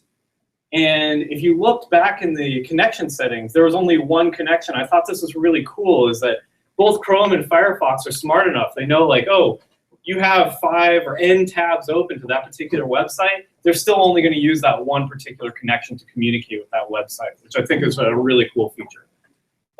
So if you go into the other thing you can do is if you go into the inspector in Chrome, and if you right-click on this little thing here, you can choose protocol and say display the protocol that you're using for that particular request. And if you do that, you'll see right here it'll show the protocol, and this is all H2 for this particular example. And sorry, this is a total spoiler, but this is Rails running with HTTP2. And one thing, if we have time to talk about it later, these little things down here on the right, those are all the assets, and that graph kind of annoys me. And we can talk about why later. So another interesting thing is if you look at the headers, you can't read this in the back, don't worry. All the headers with HTTP2 are lowercase. Yes, they're always just lowercase. It's always lowercase. What is the case? Lowercase. They have there's a few special headers, and you'll notice these special headers because they start with a colon, like for the method. So the stuff that we had in HTTP 1.1 that didn't have a header, like get or the path, those things have like colon method. So you'll notice those special ones, and they are also lowercase, which is great. Now I just wanted to show, like, compare. This is all in Chrome. Let's take a look at Firefox.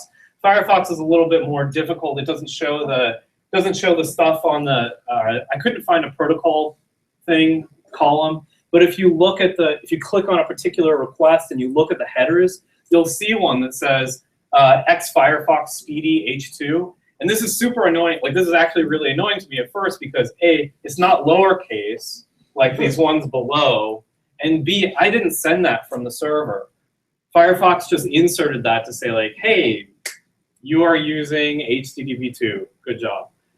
So that is how you tell, and this is kind of annoying to figure out. This is one of the annoying things I learned while I was messing with HTTP2. So the next thing I want to talk about is rack. We're gonna switch gears. We're gonna go from HTTP2. We're gonna talk about rack, and we're gonna talk about rack and Rails, and then we're gonna talk about integrating HTTP2 with Rails.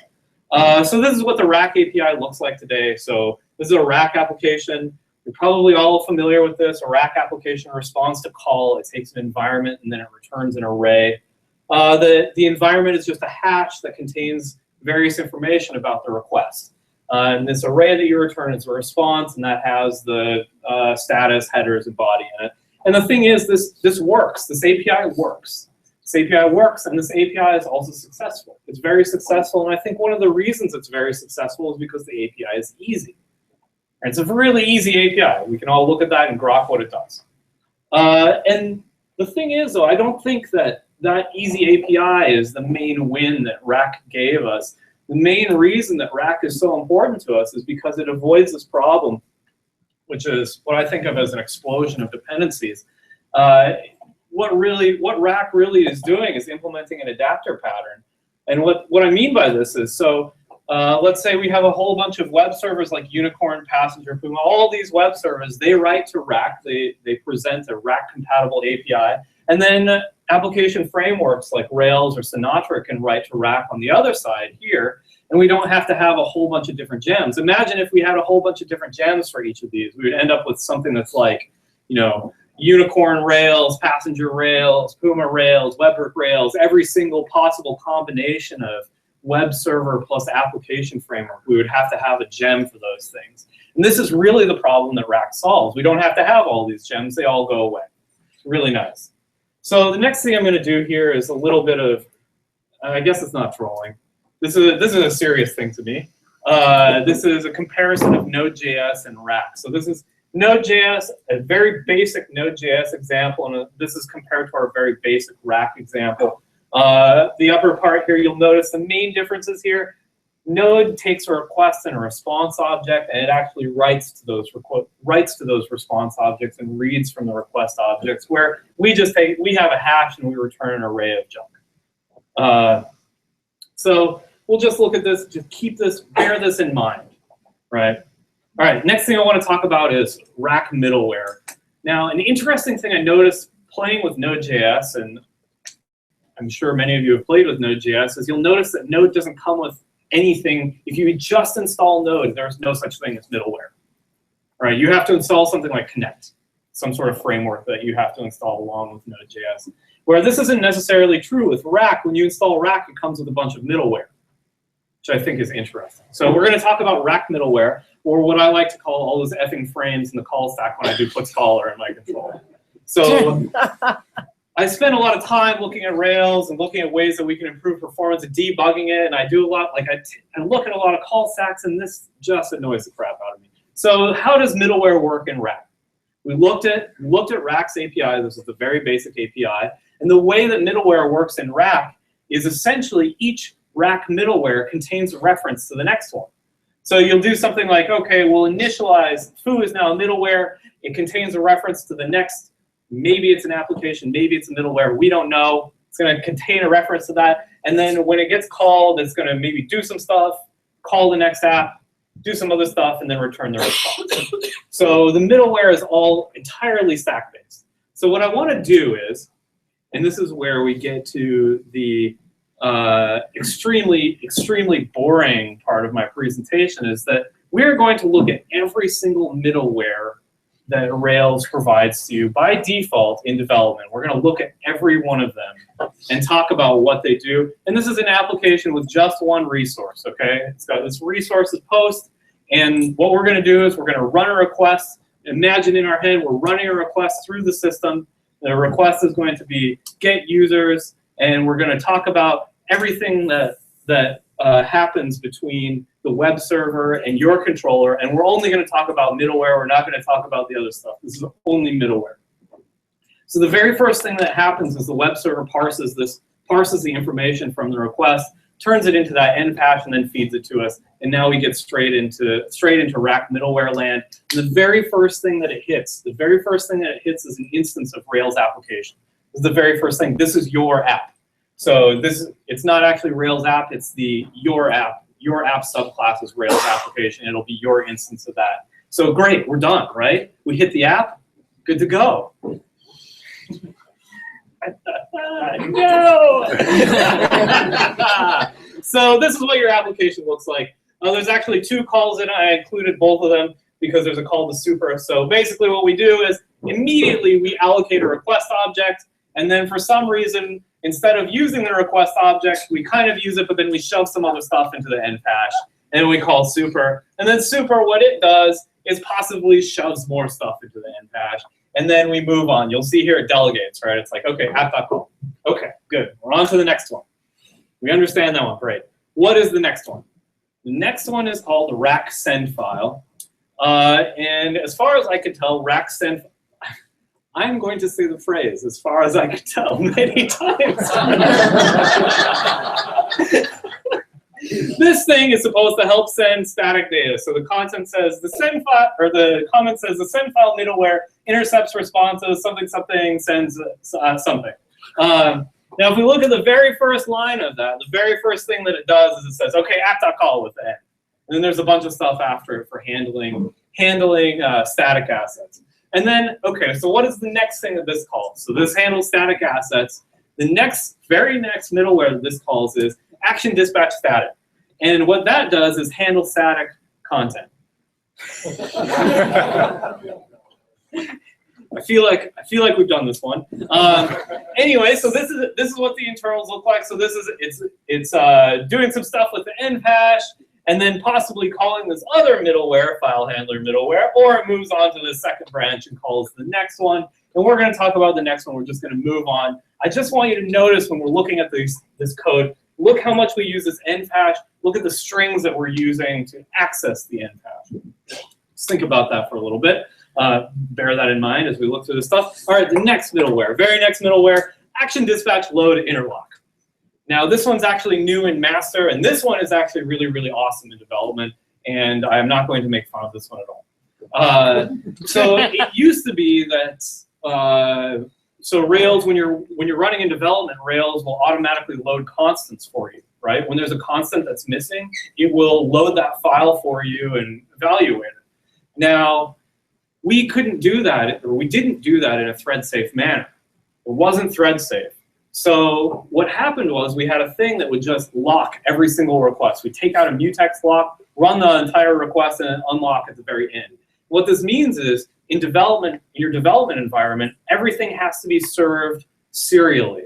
So every single request is done serially, which kind of sucks when you think about how, you know, you're sending, like, your browser's like, give me those 10 assets, and it's like, okay, 1, 2, 3, 4, 5, 6, all the way through the list. So what load interlock does, this is new in master. This actually makes our constant loading stuff, well, it makes the locks more fine-grained, so that we only lock when we're actually going to be loading that particular constant. So we can actually serve up requests in parallel in development, which is actually pretty exciting to me. Anyway, so we're not going to look at the code for that. It's pretty boring. The next thing that we call is active support cache strategy, local cache middleware. I don't know what this does.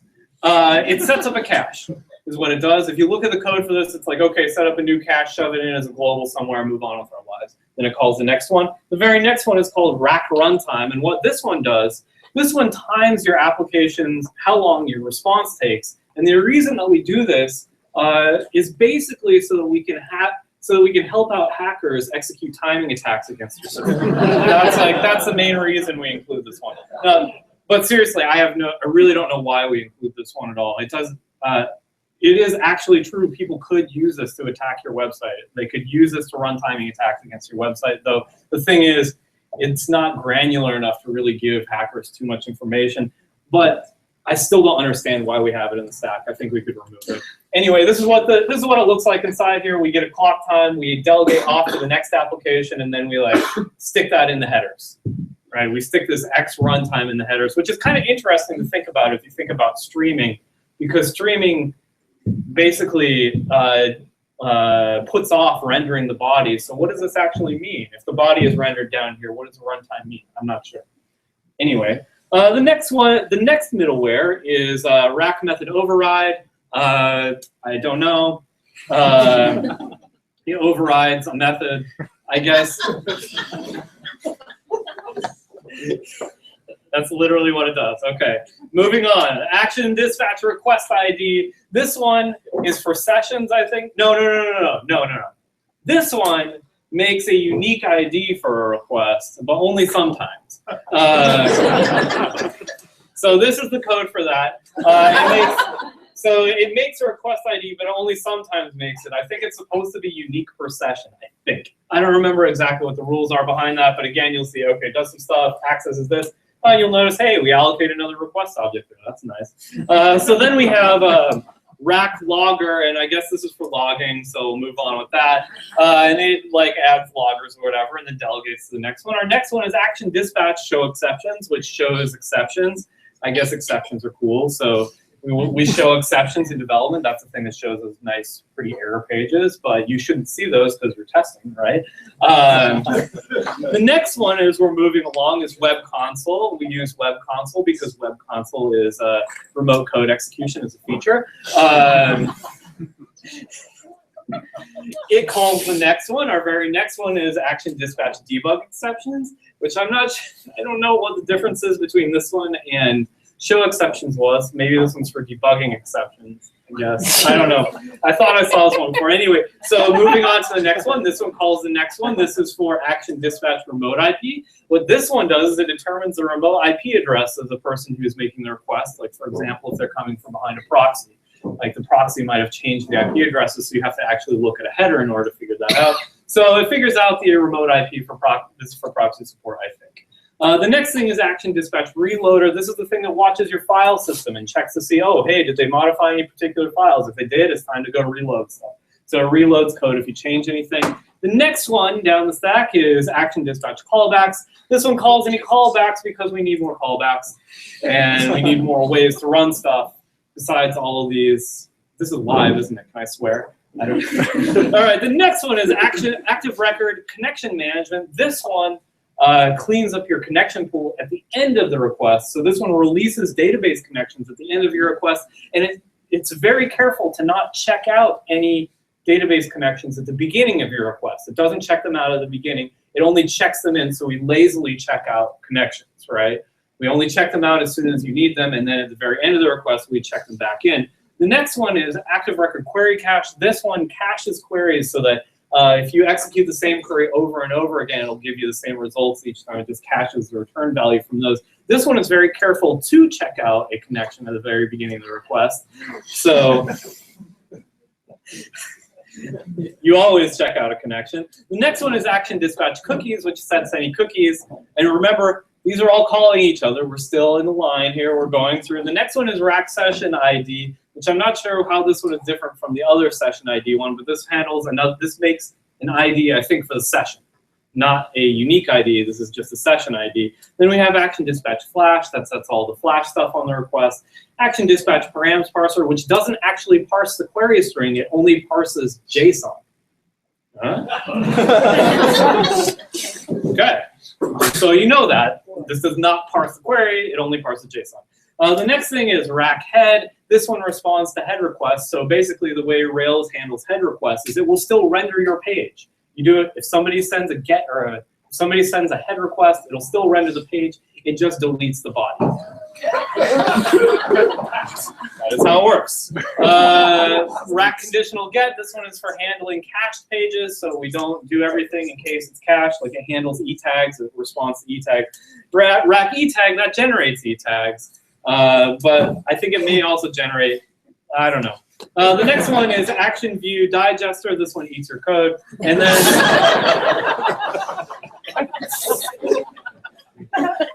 I think it generates more cache shit. I don't know. And finally, we get to the router. Fine, yeah. Yes. We made it. We made it. All right. Now, unfortunately, you remember that our application had one resource. This resource was post, and the request that we ran through the system was get user. So, 404, LOL. Oops, that's 400. Okay, so I worked extremely hard on this next slide, so I want all of you to appreciate it. This is the one that I worked on extremely hard.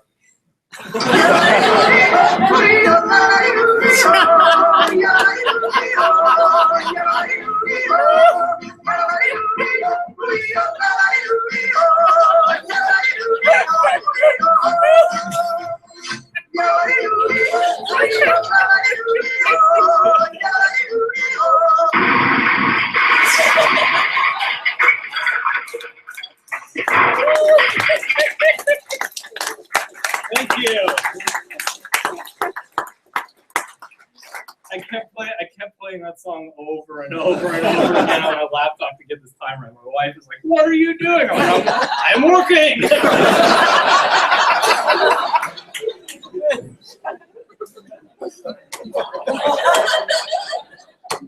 So I'm really sorry. I'm really sorry to take you all through all of that. Like, I'm really sorry to take you through all of that.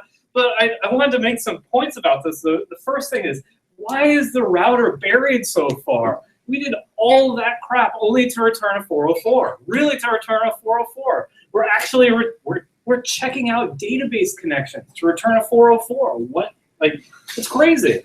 The next thing is like, why are there so many? Why are there so many middlewares? And many of them are like, they seem very similar. Why do we have these? So what I want to talk about next is I want to talk about rack API limitations. And this is kind of what I wanted to show you is kind of an illustration of one of them. This is one of the limitations of the rack APIs, essentially with its middleware. You may have noticed that as we went through this middleware, there's really only, as far as rack is concerned, there's only one type of middleware. There's only one type. So we have to jam everything into it, and you may everything into that one particular stack. Rack only considers applications that call other applications, et cetera, et cetera, et cetera. One thing I think is important, I brought up earlier, is the difference between Node and Rack is that Node just doesn't have any concept of middleware when you install Node. I actually think that was really good for the Node community because they had to come up with their own solutions for that. It actually encouraged competition within the community over routing. So we only have one type. This is not a good thing. I don't think we have one type. Not every one of these middleware do the same thing. You may have noticed each of these, well, I'll talk about that later. Never mind. The next thing I want to talk about is the API itself. If we look at the Rack API, this is what it looks like. Again, as a refresher, the first thing to notice, I want to talk about this env hash. I really don't like this env hash. And the reason I don't like this env hash is that we can't change the type. So as a Rack developer, on the core team of Rack, I can't decide to change that. I can't change it to a different type of object. It will always have to be a hash. And the reason is, just look at this. There's 153 methods just on hash itself. Everybody is depending on this thing being a hash. So the next thing is like, well, okay, maybe I want to change the keys. What if I want to change the keys? What if I want to change the implementation? I can't touch the keys. I can't touch those because everybody's code just depends on those key literal stuff right in there. There's no way for me to deprecate that. What am I supposed to do? Am I seriously supposed to implement every single method of hash, intercept those square braces, tell you, hey, I'm changing this to some other string key? It doesn't make sense. We can't hide the implementation. This is one of the strengths of OO, is that we can hide our implementation, and this hash is just not doing it for us. So you may have noticed the other thing is like hashes encourage allocations, and you probably can't read this code in the back, but I asked you to look at all those string literals. In Ruby, those strings are mutable, and what happens in Ruby is we actually allocate a string every time that string is evaluated, unless you see those freezes on the end, and then it'll be a singleton. So you may have noticed once in a while you'll see a freeze in there. Now this code is particularly heinous because it actually allocates two objects. When you do a hash set, so the key value, if you're setting a string as the key value of a hash, it'll actually dupe that string. So you allocate once when the code is evaluated, you'll allocate again when you're setting that key string. We can talk about that later too. So apps are coupled to these key names. Those are really bad. We're coupled to the implementation of Rack. Hashes encourage allocations. We talked about that. Right in there is our allocation. Now the next thing I want to talk about, which I don't like about this API, is the return value. If we look at this return value, again, I can't change the type. I can't change it. It has to be an array. We have 175 methods on that array. Everybody depends on that thing being an array. It's coupled to the array layout. What if I wanted to move the status to the middle one? I can't do that. It's impossible because everybody accesses the first one as the status. We're coupled to that ordering in the array. The other thing is that this makes streaming difficult. If you look at the response code for Rack, that very last thing has to be iterable. So the way that we implement streaming is we have to return something that responds to each and then iterates over it instead of programming like civilized people and using I/O objects. So how do we fix this? And I think the way we fix this is that we should steal, and particularly we should steal from Node.js. Node has a very nice request and response object, and I think we should steal from that. We should use objects with very small APIs so that we can replace them at any moment. We can change the underlying structure, the implementation of them. So if you look at this Rack's API, it looks very simple. When you look at that code, that small code snippet, it looks simple. But the actual footprint of the API is very large. So the other thing I want to do is add server context. Add a server context for allocating requests and response objects so that if servers want to, they can implement something specific to that particular server. Then I want to eliminate middleware. I actually want to jettison this from Rack. I want to remove it completely so that Rack has no idea what middleware is, and maybe we'll implement our own gem as middleware, so we can have a separate gem for middleware. My suggestion for middleware is that we would have a system where we have three particular types, like event listeners, content filters, and content producers. So event listeners would be something like, you know, at the beginning of the request, I do want to check out a connection, and at the end of the request, I want to check that back in. But I don't care what happens in between. I just need to do those two actions. I don't care what happens in the middle. Content filters would be something like gzipping. We want to process the content, and content producers are something like your Rails app where we're actually making code. So integrating HTTP2. I want to talk about integrating HTTP2 into Rack, and I have to say this would be extremely easy if we just had request and response objects. We could do something like this, say like, okay, When they call the application, we can say, hey, this is a demo application, something I dreamt up, but is only sort of dreamt up because I actually wrote it. We can say, hey, are you an HTTP 2 request? If so, I want to push some other stuff out. If not, I'm just going to continue on with my life, right? So a concrete example, this is a concrete example. Don't read it, the code is too small, but I want to show you that it actually fits on a screen, not too bad. Right, this is an HTTP 2 server right here. Right here, we get a headers frame. We get different events during the HTTP2, the H2 process. Here we assign a body to the response, and then send the response down to the client. And really, what I want to show you is how big it is. It's not that big. And the thing is, this particular piece of code is actually extracted away from I/O objects. It doesn't know if you're using SSL. It doesn't know anything. You could be using a Unix socket. You could be using a pipe. All it knows is that it has an I/O object. So it's completely abstracted from that.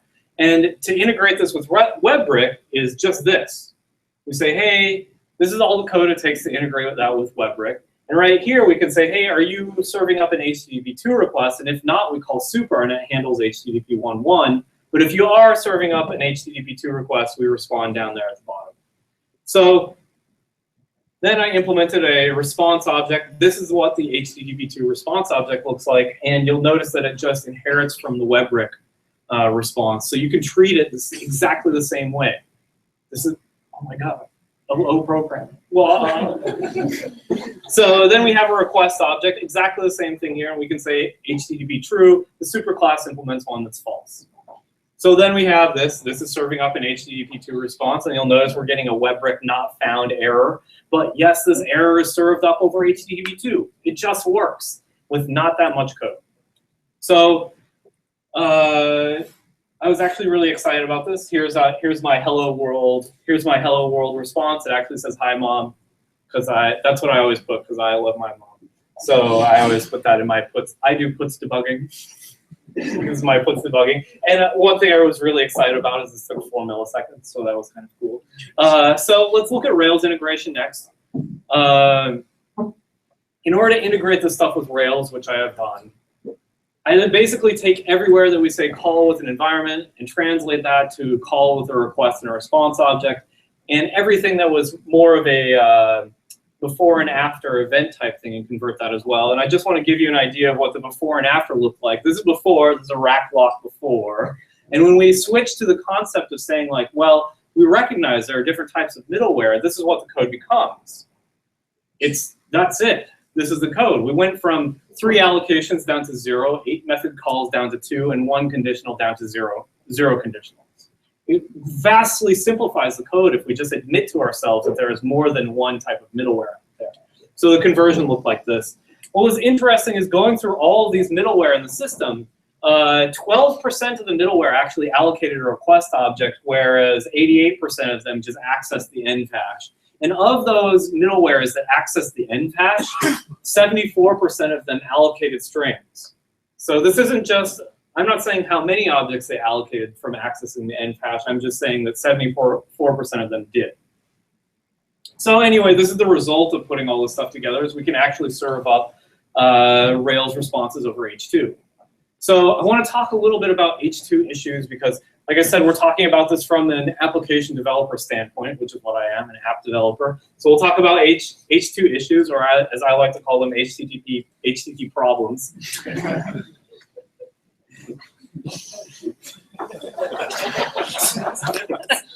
So header values still suck. This is an important thing to take away. H2 solves the wire protocol. It doesn't solve the header annoyances. So we still have to parse headers. Cookies are still terrible. We still have to parse those things. They still have exactly the same terrible format. Browsers are dumb. This is still true. And what this means is we can push assets twice. Like, you may be asking yourself, hey, can I push an asset twice? The answer is yes, you can. And the browser may or may not reject it. This is a problem, right? Because if you push the same asset many times, you're wasting, you're doing something wasteful. But what I think is interesting is that each browser only has one context. So the browser is opening up one connection. They keep that connection open to your server for as long as they can. This is interesting, and I think this is going to have interesting implications in our production environments. You know, typically we're used to the browsers cutting off the connection when we're done, but in this case, they're going to keep it open for as long as possible. And just on my machine, my laptop, if I left it open with my test server, it would be open for days. So each browser has one context open. But what's interesting with this is in development, we can keep track of all the assets that we pushed out to the server or out to the browser. So we can say like, hey, since we have this one persistent context, you know, if I push that Justin Bieber animated GIF once, I'm not going to do it multiple times. Now, the other thing I was thinking about with this is when we actually go to production with these things, we can add link header fields for Nginx. So Nginx understands HTTP2, and it'll actually look at your HTTP 1.1 responses for a link header, and it'll push those out. So when we deploy this to production, we can actually leverage Nginx to do this stuff for us. So the question is, why am I looking at this stuff? You know, why am I looking at this? So I'm looking at asset pushes in dev. Particularly, I'm looking at stuff like I want to push these assets in dev because our application at work has tons of assets, and seeing all those things, we don't compress any of them in development. So seeing all those things go through when I'm loading the page is just horrible. I hate it. It really bothers me. So what I want to do is when we have things like style sheet link tags, we'll have a bunch of those, or maybe image tags or whatever. I want Rails' ERB processor to automatically see those and just say, hey, I'm going to push these out. I'm going to push these down to the client automatically for you. The other thing I want to use this for is Ember apps with JSON payloads. So rather than embedding those in the initial HTML that we send down, we can say, hey, you know what? I know you're going to need this JSON payload when you render the screen. So go ahead and push this JSON payload down, which will be nice because that means we don't have to modify the HTML that goes down to the client. We can cache that easier. Other benefits, all the ones that are listed online, stuff we talked about earlier. But my personal goal is to make sure that our development experience is fast. The reason I'm looking at this is because I want a fast development experience. So the future work that I'm doing on this, you'll notice I haven't integrated server push with Rails yet, which is what I'm working on next. The next thing I have to do is get the test to pass. Every one of those middleware that we went through tonight, I had to modify in order to work with HTTP2. So conclusion, Ruby's strength is OO. Ruby is very strong with object-oriented programming. We should be using its strengths to our advantage. We should be using this to our advantage. The other thing I want you to take away is that everything is terrible. Actually, no, it's not. I don't believe that. I see a lot of people, like, I am up here complaining about all of these things and stuff. It's actually not terrible. Think about web development like 10 or 15 years ago. This is far better than anything we've ever had. I think us as programmers were just super pessimistic. We're like, oh, this stuff should just work all the time. But you know what? It's way better than it used to be, really. So what I want to say is I'm doing best, and you can do best too. So thank you.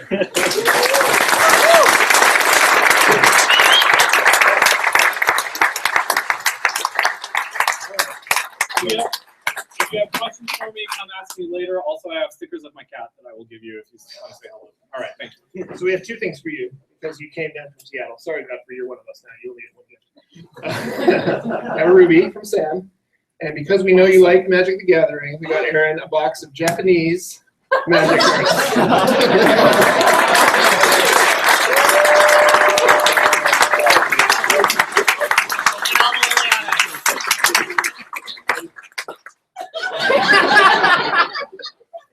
Sorry, I'm freaking out. This is awesome.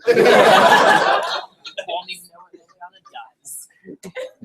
All right, thank you everyone for coming. So that's it for the talks. Enjoy. I hope there's more cake because I want some.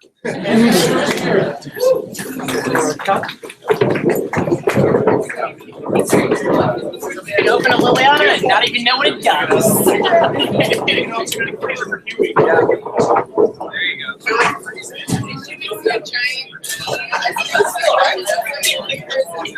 This is so awesome. Thank you. This is so cool. Oh my god, I paid for it.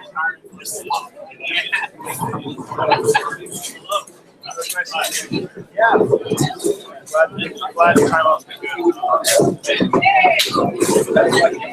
Oh, yeah.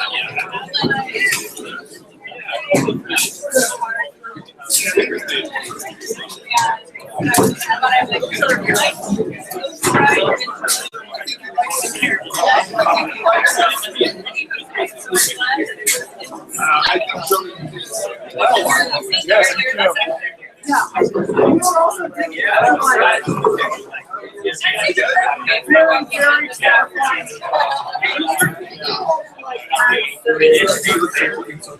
It's not on my signal.